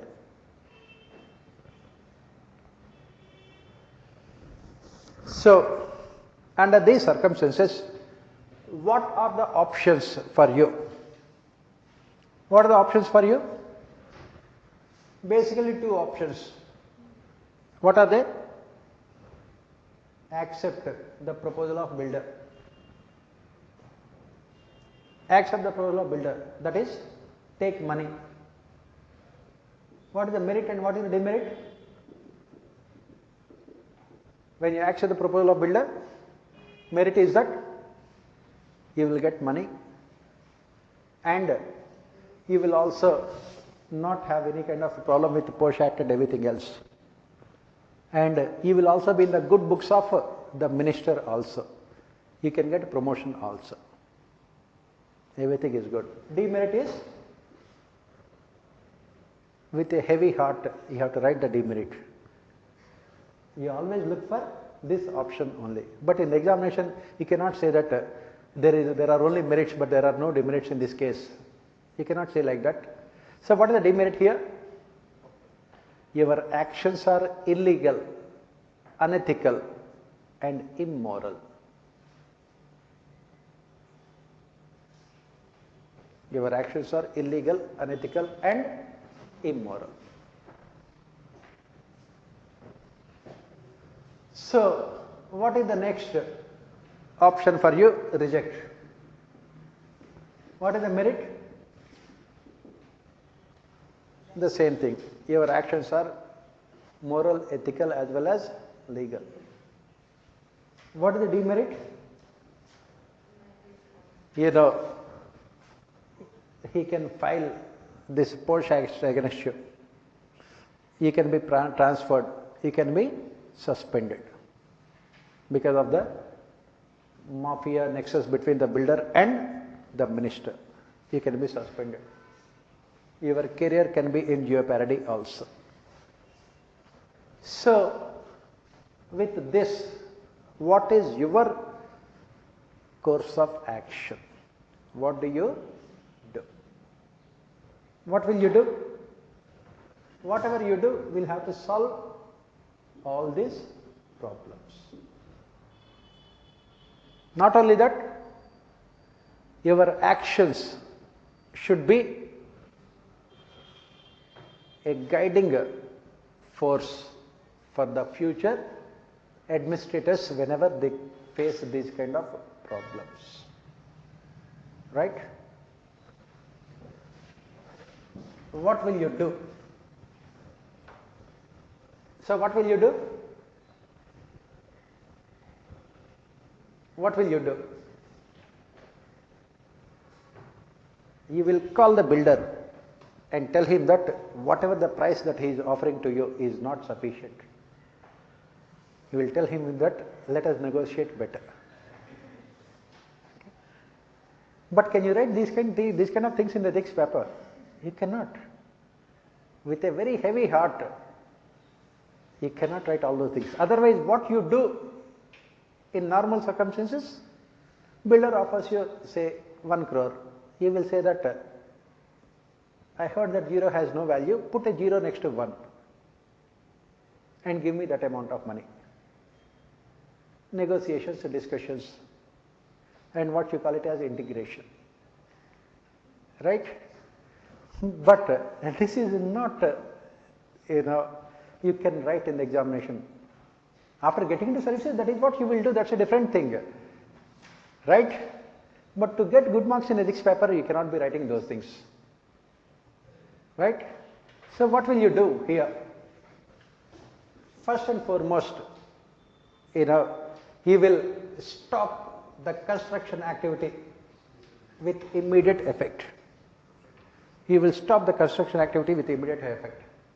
Second, you will file criminal cases against the builder for the death of the 4 laborers there. Third, cases also will be filed for child labor. Child labor is a crime. Yes. Fourth, you will also order an inquiry within your department regarding how builder has got permission in spite of having so many loopholes. Fifth, you will issue show cause notice to the inspectors who have conducted inspection. In spite of the inspection, builder was constructing 2 basements. He was only given permission for 1 basement. He will give show cause notice to the inspectors why they should not be suspended because of their failure to perform the duty. Sixth, the next thing that you will do is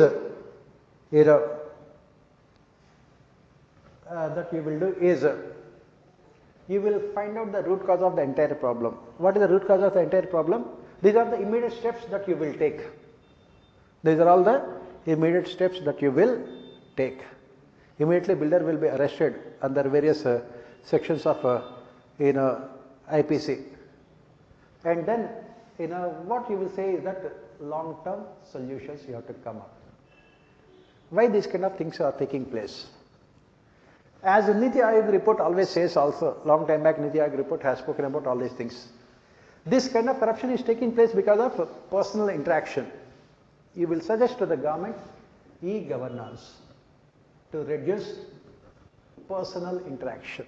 The scope, corruption takes place only because when there is scope for personal interaction. So what e-governance suggests here is that, the builders will have to submit their building plans online. And there should be this, proper evaluation of these plans by the engineers in the municipal corporation. Nobody should know who that particular engineer is. Right now, Income Tax Department is also doing the same thing, faceless investigations. In the same manner, nobody should know.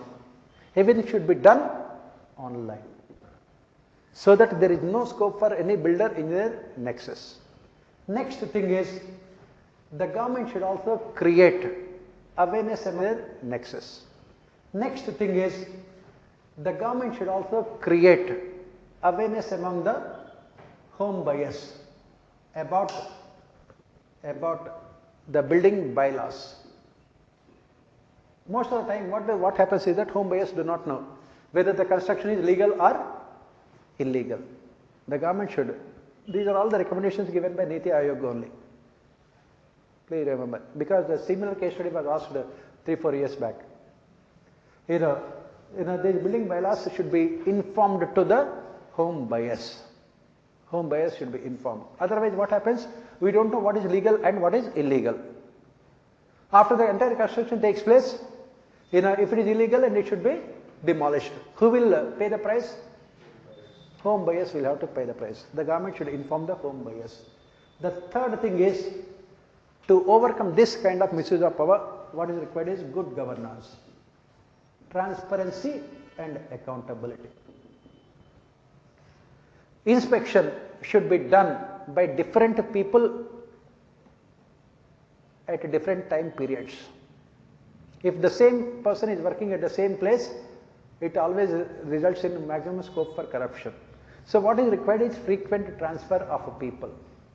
And inspection should be done by different people, and it should be done in the presence, it will be done, there should be complete video recording of inspection proceedings, so that there is no scope for any kind of violation of rules and regulations. Video recording. Fourth thing that should be done here is that any kind of illegal construction, it should be demolished. Right now, what happens in the government is, on the basis of what is called humanitarian considerations, the government regularizes these illegal constructions by imposing fines. This is what is happening in all the cities in the country. In the name of protecting the interests of home buyers, the government says that pay this much amount of fine and we will regularize. This is what is called a slippery slope argument. You keep on, every builder keeps on constructing additional floors, keeps on constructing additional houses, knowing fully well that after some point of time, the government will regularize these illegal constructions. So the government should come out with a policy saying that they will be demolished, whatever may be the construction. Sometime back in Kerala, the state government had taken a decision to demolish a huge amount of buildings, because they were constructed in this coastal zonal corridor. The same kind of thing you have to give example here. These are all what you call long-term solutions. And then what about this, a builder threatening you to file a case against you under POSH Act? Let him do whatever he wants. You are not going to compromise with your values. Let him do whatever you want. By taking all these measures, you have displayed all the qualities that are needed for a civil servant: honesty, integrity, courage of conviction, and all other professionalism, transparency, accountability, all these things. And once the report comes You will recommend to the government to take action against your superior, your predecessor also, if he is involved. There should not be any nepotism or favoritism here. The predecessor, the previous municipal commissioner, was a good friend of you, he was a senior. But if he has committed any kind of a crime, action should be taken against him also. That is what he will write. Of course, he will only write. Tomorrow when you become municipal commissioner, the first thing you will be doing is, after 1, add another 0. Next, of course, our student who was in the same position, he was also doing the same thing as we have suggested here, most of things. Of course, he was immediately transferred also. So, but these kind of things you cannot write in the examination. I don't want to demotivate you, but that is what you have to do also. Come to the next question. Parmal is a small but underdeveloped district. It has rocky terrain and is not suitable for agriculture. Though some subsistence agriculture is being done on small plots of land, the area receives adequate rainfall and has an irrigation canal flowing through it. Amaria, its administrative center, is a medium-sized town. It houses a large district hospital, an industrial training institute, and some privately owned skill training centers. It has all the facilities of a district headquarters. A trunk railway line passes approximately 15 kilometers from Amaria. Its poor connectivity is a major reason for the absence of any major industry therein. The state government offers a 10-year tax holiday as an incentive to any new industry. In 2010, Anil, an industrialist, decided to take benefit to set up Amaria Plastic Works in Nura village, about 20 kilometers from Amaria. While the factory was being built, Anil hired the required key labor and got them trained at the skill training centers at Amaria. This act of his made the key personnel very loyal to APW. APW started production in 2011 with the labor drawn fully from the Nura village. The villagers were very happy to get employment near their homes and were motivated by the key personnel to meet the production targets with high quality. APW started making large profits, a sizable portion of which was used to improve the quality of life in Nura. By 2016, Nura could boast of a greener village and a renovated village temple. Anil liaised with the local MLA to increase the frequency of the bus services to Amaria. The government also opened a primary healthcare center and a primary school at Nura in buildings constructed by APW.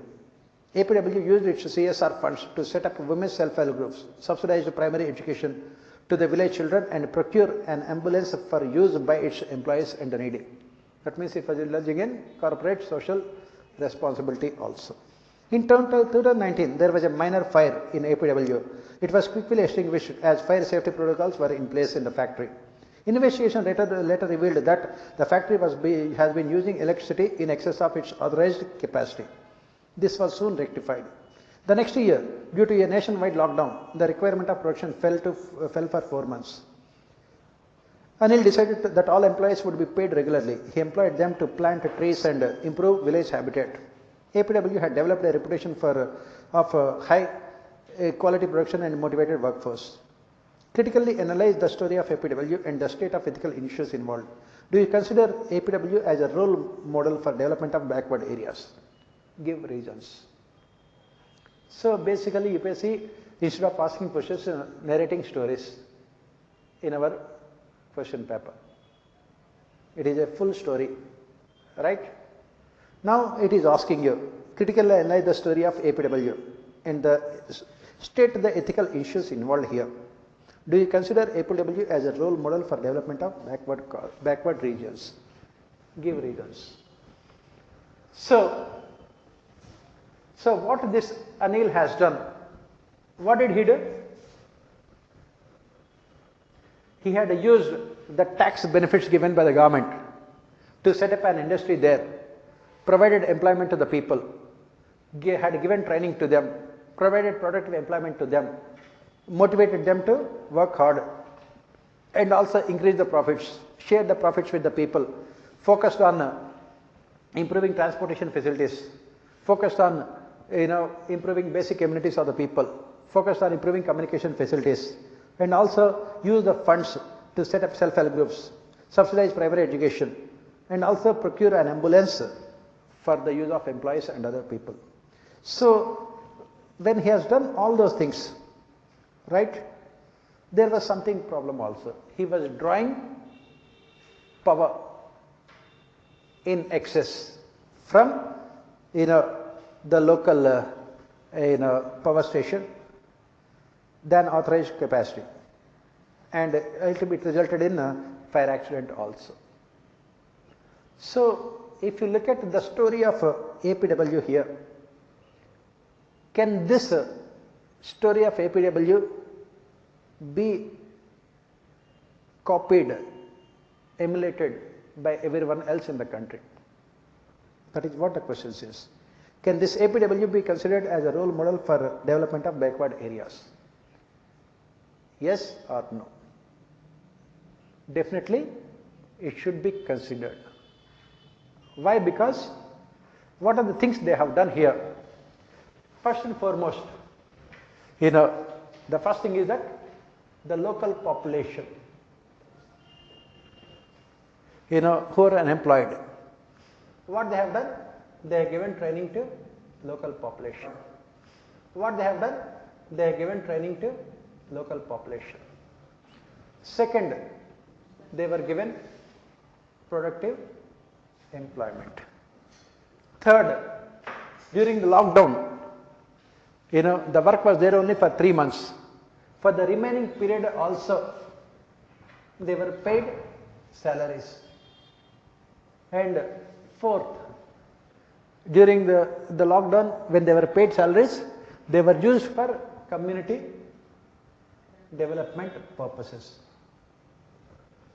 Fifth, CSR funds were used to empower self-help groups, to purchase ambulance, and also to subsidize education also.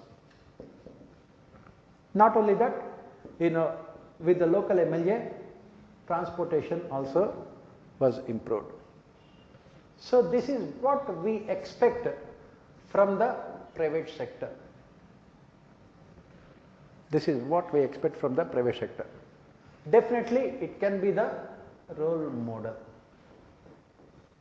But at the same time, as Mahatma Gandhi says, means are as equally important as ends.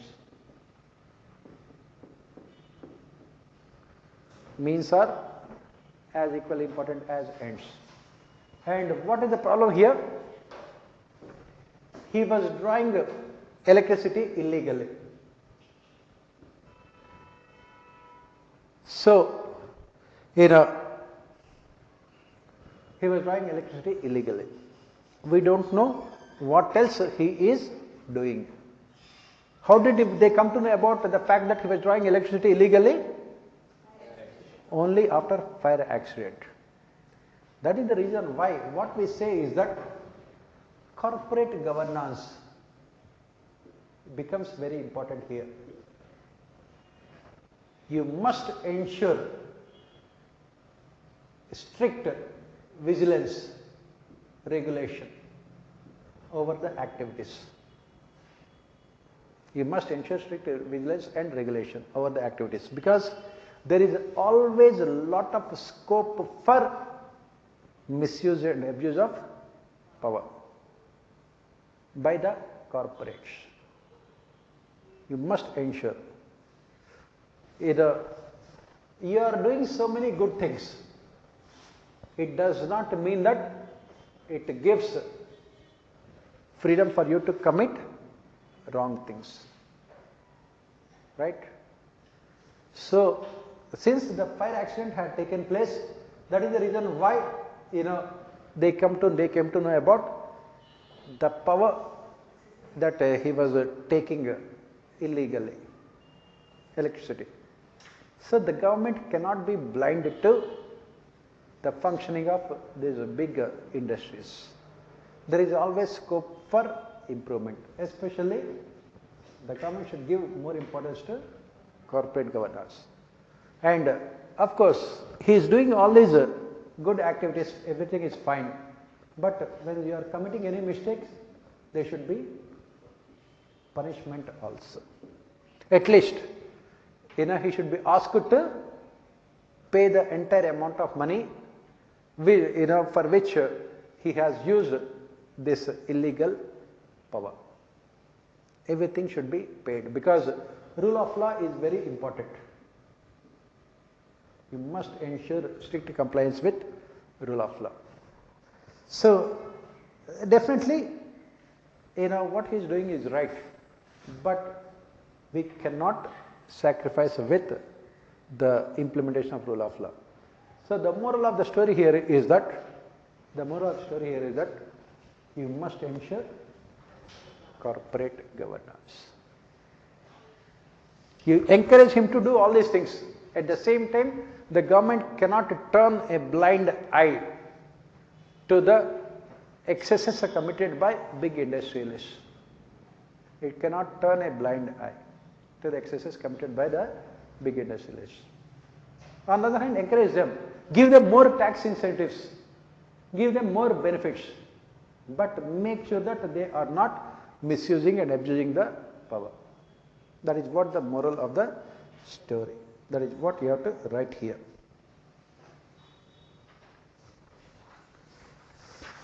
Come to the last case study. Migrant workers have always remained at the socio-economic margins of our society, silently serving as the instrumental labor force of urban economics. The pandemic has brought them into national focus. In fact, this year in our comprehensive test, ethics case test series, we have given the same case study. I started with only about this migrants only, the contribution of migrant labor. We still don't have any statistics about migrant labor also. After this pandemic only, people started guesstimating the migrant labor. According to economic survey 2 years back, on the basis of the journey undertaken by the migrants from one city to another city through railways, they estimated that the strength of migrants is around 11 crores. 11 crore migrants are there. Migrant labor is there in our country. It has said that internal migration has increased a lot, especially people from UP and Bihar are migrating to on this side Delhi or towards the south and west to Bombay and Karnataka, Hyderabad and Chennai in search of jobs. Especially construction activity is taking place mostly in these places only. On announcement of a countrywide lockdown, a very large number of migrant workers decided to move back from their places of employment to their native villages. The non-availability of transport created its own problems. Added to this was the fear of starvation and inconvenience to their families. This caused the migrant workers to demand wages and transport facilities for returning to their villages. Their mental agony was accentuated by multiple factors such as sudden loss of livelihood, possibility of lack of food and inability to assist in harvesting their rabi crop due to not being able to reach home in time. Reports of inadequate response of some districts in providing essential boarding and lodging arrangements along the way also multiplied their fears. You have learnt many lessons from this situation when you were asked to oversee the functioning of the district disaster relief force in your district. In your opinion, what are the ethical issues arose in this current migrant crisis? What do you understand by the ethical caregiving state? What assistance can the civil society render to mitigate the sufferings of the migrants in similar situation? Basically, in our test series, I have asked you, are the district collector responsible for providing assistance to the migrants? And I have asked the question, what are the ethical issues involved in this migrant crisis and what kind of solutions will you come out with? Almost the same question was asked by the UPSC also. What are the ethical issues involved in the current migrant crisis? What are the ethical issues here? First and foremost, right to life and liberty. First ethical issue here is that the government has imposed this lockdown without giving opportunity for people to move to their hometowns. The first ethical issue here is the strict lockdown imposed by the government, which paralyzed the lives of people.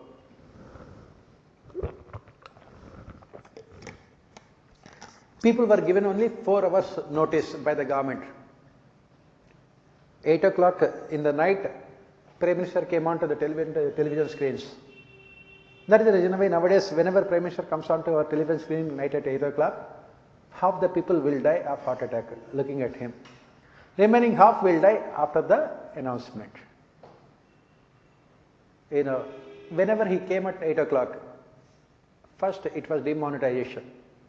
He said that I am demonetizing all your currency. Next he said that I am demonetizing all your lives also. So that is the thing. This is where you have to talk about Kautilya. What Kautilya has said? Kautilya has said that good governance always means avoiding extreme decisions. Good governance means you should always avoid extreme decisions, because these kind of extreme decisions would always cause untold miseries to the people. Take the case of demonetization or this complete lockdown. It is very cinematic and it is very good to look. Prime Minister comes and tells that from 12 o'clock midnight, neither even an ant will be allowed to move without my permission. Very easy to say that. Even coronavirus also will be completely locked down. It will not be allowed to move. But how can the people stay there? The problem is that the government never really thought about the migrants. When the Prime Minister had taken the decision here, they never really thought about migrants. Government believed that everyone will be staying in their houses, as if the government believes that everyone has a house as big as Rashtrapati Bhavan. For those 3 weeks of lockdown, everyone will be staying in their houses, watching Doordarshan, watching Ramayana and Mahabharata, spending their time. Is it the case? Unfortunately, it's not the case. Maximum number of people in our country live only on streets. They don't have any house to live in. Most of them are migrants. 11 crore people, migrants. They are not only people, they are their families, children, everyone. And on one hand, you don't give them any food. On the other hand, you don't make arrangements for them to go to their hometowns also. Take the case of South Africa. When it imposed lockdown, it has given its people 10 days time to move. And after that, only lockdown was imposed. Now, that is what Kautilya becomes very important here. As I said, good governance always means avoiding extreme decisions. You should never take any extreme decisions. Middle of the road, middle path. Very important. The most ethical issue here is that the government never really thought about the migrants. As I said, even now also no state government has data about the migrants. They are the silent warriors, who are the ones who will be constructing your houses. And we always blame them for all kinds of problems in your cities. Any kind of law and order problem, you blame the foreigners. You go to the south, you say that these Biharis have come and they have corrupted our cities. And you don't recognize their contribution also. They would remain anonymous. And they are the ones who construct your houses. They are the ones who construct your malls. They are the ones who construct your roads. They are the ones who construct your flyovers. And they will go back silently. Since they are the migrants, do they get any of the benefits that are given by the state government to its own citizens? Free rice? No. Free, other vegetables or, any other things? No. And then the government has said that the money will be transferred into their accounts, 500 rupees. To withdraw the money, ATMs must work. Can they go to ATMs? No. And even if the money is there, can they buy vegetables? No, because complete lockdown. This is what the problem is. The ethical issue involved here is that nobody has really cared for these migrants. Where do they live? Where do they mostly live? They mostly live in small tents that they construct near the houses. Do they have any of the facilities? Sanitation? No. And cooking? No. And health? No. Nothing else. How can they live? The government never really thought about them. And the central government has said that it is the responsibility of the state governments to take care of all these migrants. Will the state governments take care of them? No. Why? Because they are citizens of the country but not the voters of the state. Even if you give them some amount of money and everything, will they come and vote for you? So the state governments have said that we will not take care of, because we will take care of our voters, not all citizens.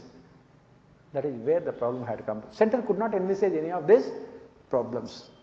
That is what you have to write here. What do you understand by an ethical care-giving state? That is what we say. State government should treat all the people residing in the state as its own citizens. In this case, what happened? Every state government has differentiated between its citizens, the residents of the state, and the voters. All the benefits were given only to the voters. On the other hand, what happened? When the migrants, when they did not have anything to, and here another thing what happened is that these migrants were brought in by the contractors. These contractors are the ones who signed the agreement between the migrants and the construction builders, the builders community. The builders community have said that we will not take care of the migrants, we will not give them any money. Contractors also have said that you have to take care of yourself. These migrants had become total orphans. They don't have anything to eat. The state government is not giving them anything to eat. And the contractor is not giving them any money to eat. The builder is not giving them any money to eat. So what they have to do? They have to go back to their hometowns. On top of it, what happened? There are no transportation facilities. And they started walking hundreds of kilometers with their children. And when they started working hundreds of kilometers, what did the state governments do? They started beating all of them, because you are violating the lockdown guidelines. That is where you talk about the caregiving state. What did the police do? Instead of giving them, instead of looking at their problems from a humanitarian perspective, you started punishing them. Police state. All of them were ruthlessly beaten. They were working in the night time. Since they were beaten when they are walking on the roads, what did they do? They started walking on the train, these railway lines. Unfortunately, in Maharashtra, what happened? They were sleeping on the railway lines only in the middle of the night.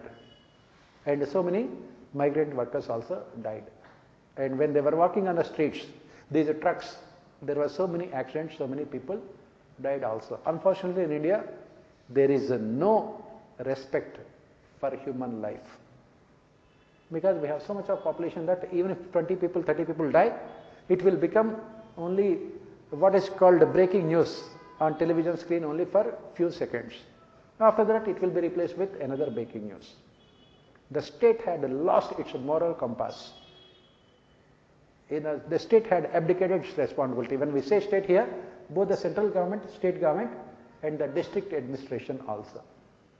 The district collectors, instead of providing relief to the migrant workers, in order to comply with the directions of the central and state governments, they had become overzealous, and they have asked the police to beat the migrants severely so that they would not travel on roads, to tell the central government that they are imposing the strict lockdown. These district collectors and IAS officers also had become completely what you call iron-hearted people, stone-hearted.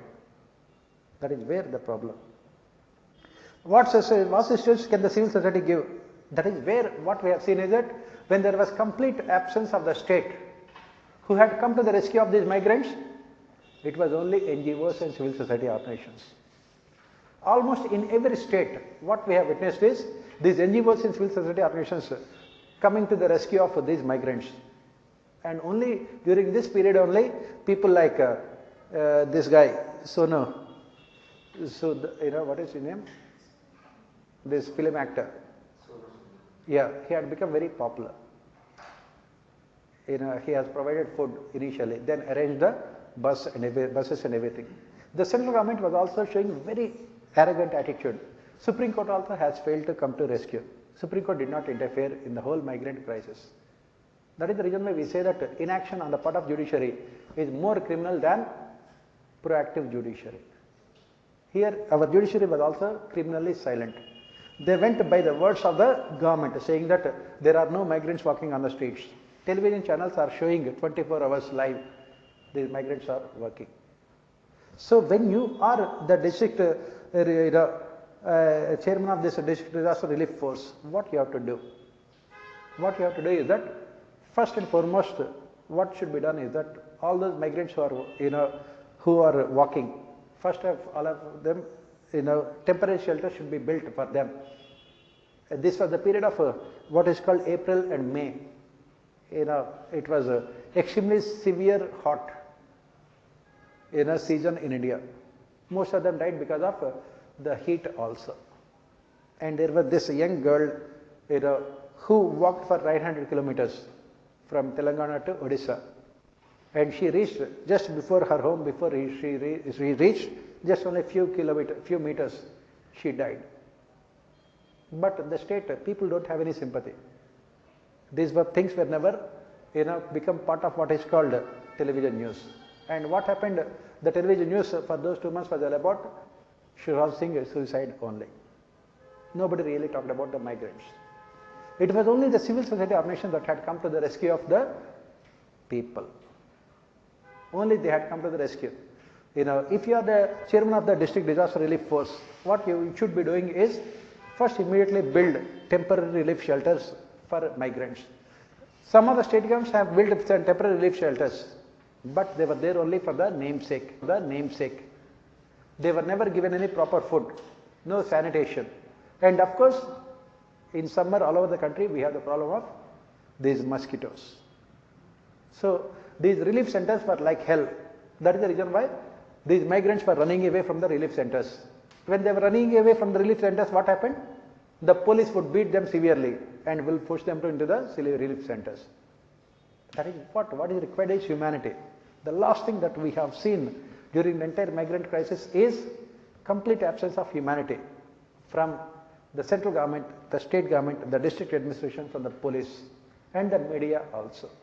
The only people who could raise their head with self-esteem was civil society organizations.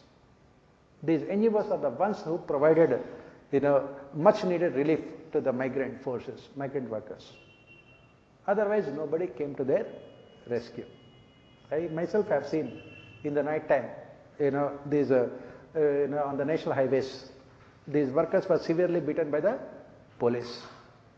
They were, since it was very difficult for them to walk, barefooted also on roads, mostly tar roads. So obviously it becomes very difficult also. You are wearing only slippers or barefooted. So it becomes difficult. That is the reason why they were walking during the nights, sleeping during the days. When they were working during the night, suddenly police will come and start beating them severely. All of them would be taken into a van and they would be again thrown back to the relief centers. In those relief centers, they will not be given any food, no sanitation, no hygiene, and no facilities also. In those relief centers, they were much worse than what Adolf Hitler had created for Jews in the Holocaust. You can call them as humanitarian centers, what Adolf Hitler has created compared to the relief centers that the state government has done for these migrant workers. Why? Because unfortunately in India, poor people never command any respect. That is where we end our discussion with Immanuel Kant's statement. No society can ever be called developed if it cannot treat other human beings as a final ends in themselves. On the other hand, we treat other human beings as only a means to achieve some other end.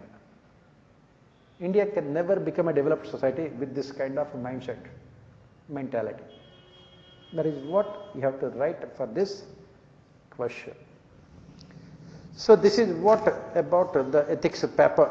As you can see here, what is required is your in-depth knowledge of current affairs, and most importantly, you need very good knowledge of public administration to answer all the case studies. And when we say knowledge of public administration, I am not talking about the theoretical aspects, I am talking about practical aspects of administration, where it is financial administration, public policy, development administration, or civil services, or ethics in governance. So this is more than enough. This completes our discussions of the papers of general studies.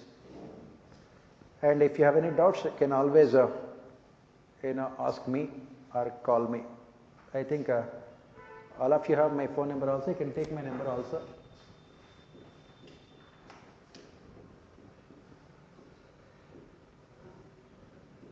This is my number. You can always come with your doubts. 9911366520. As you can see, the case studies here. The case study, the length of the case study is very long, but once you understand it, the answer will be there only in 5 minutes. You can come out with the answer only in 5 minutes. It is only about understanding. That is very, very important. This is the number 9911366520. You can always call me with your doubts. So that is more than enough. If you have any doubts, you can ask. Otherwise, this will be the end of our discussions. Right?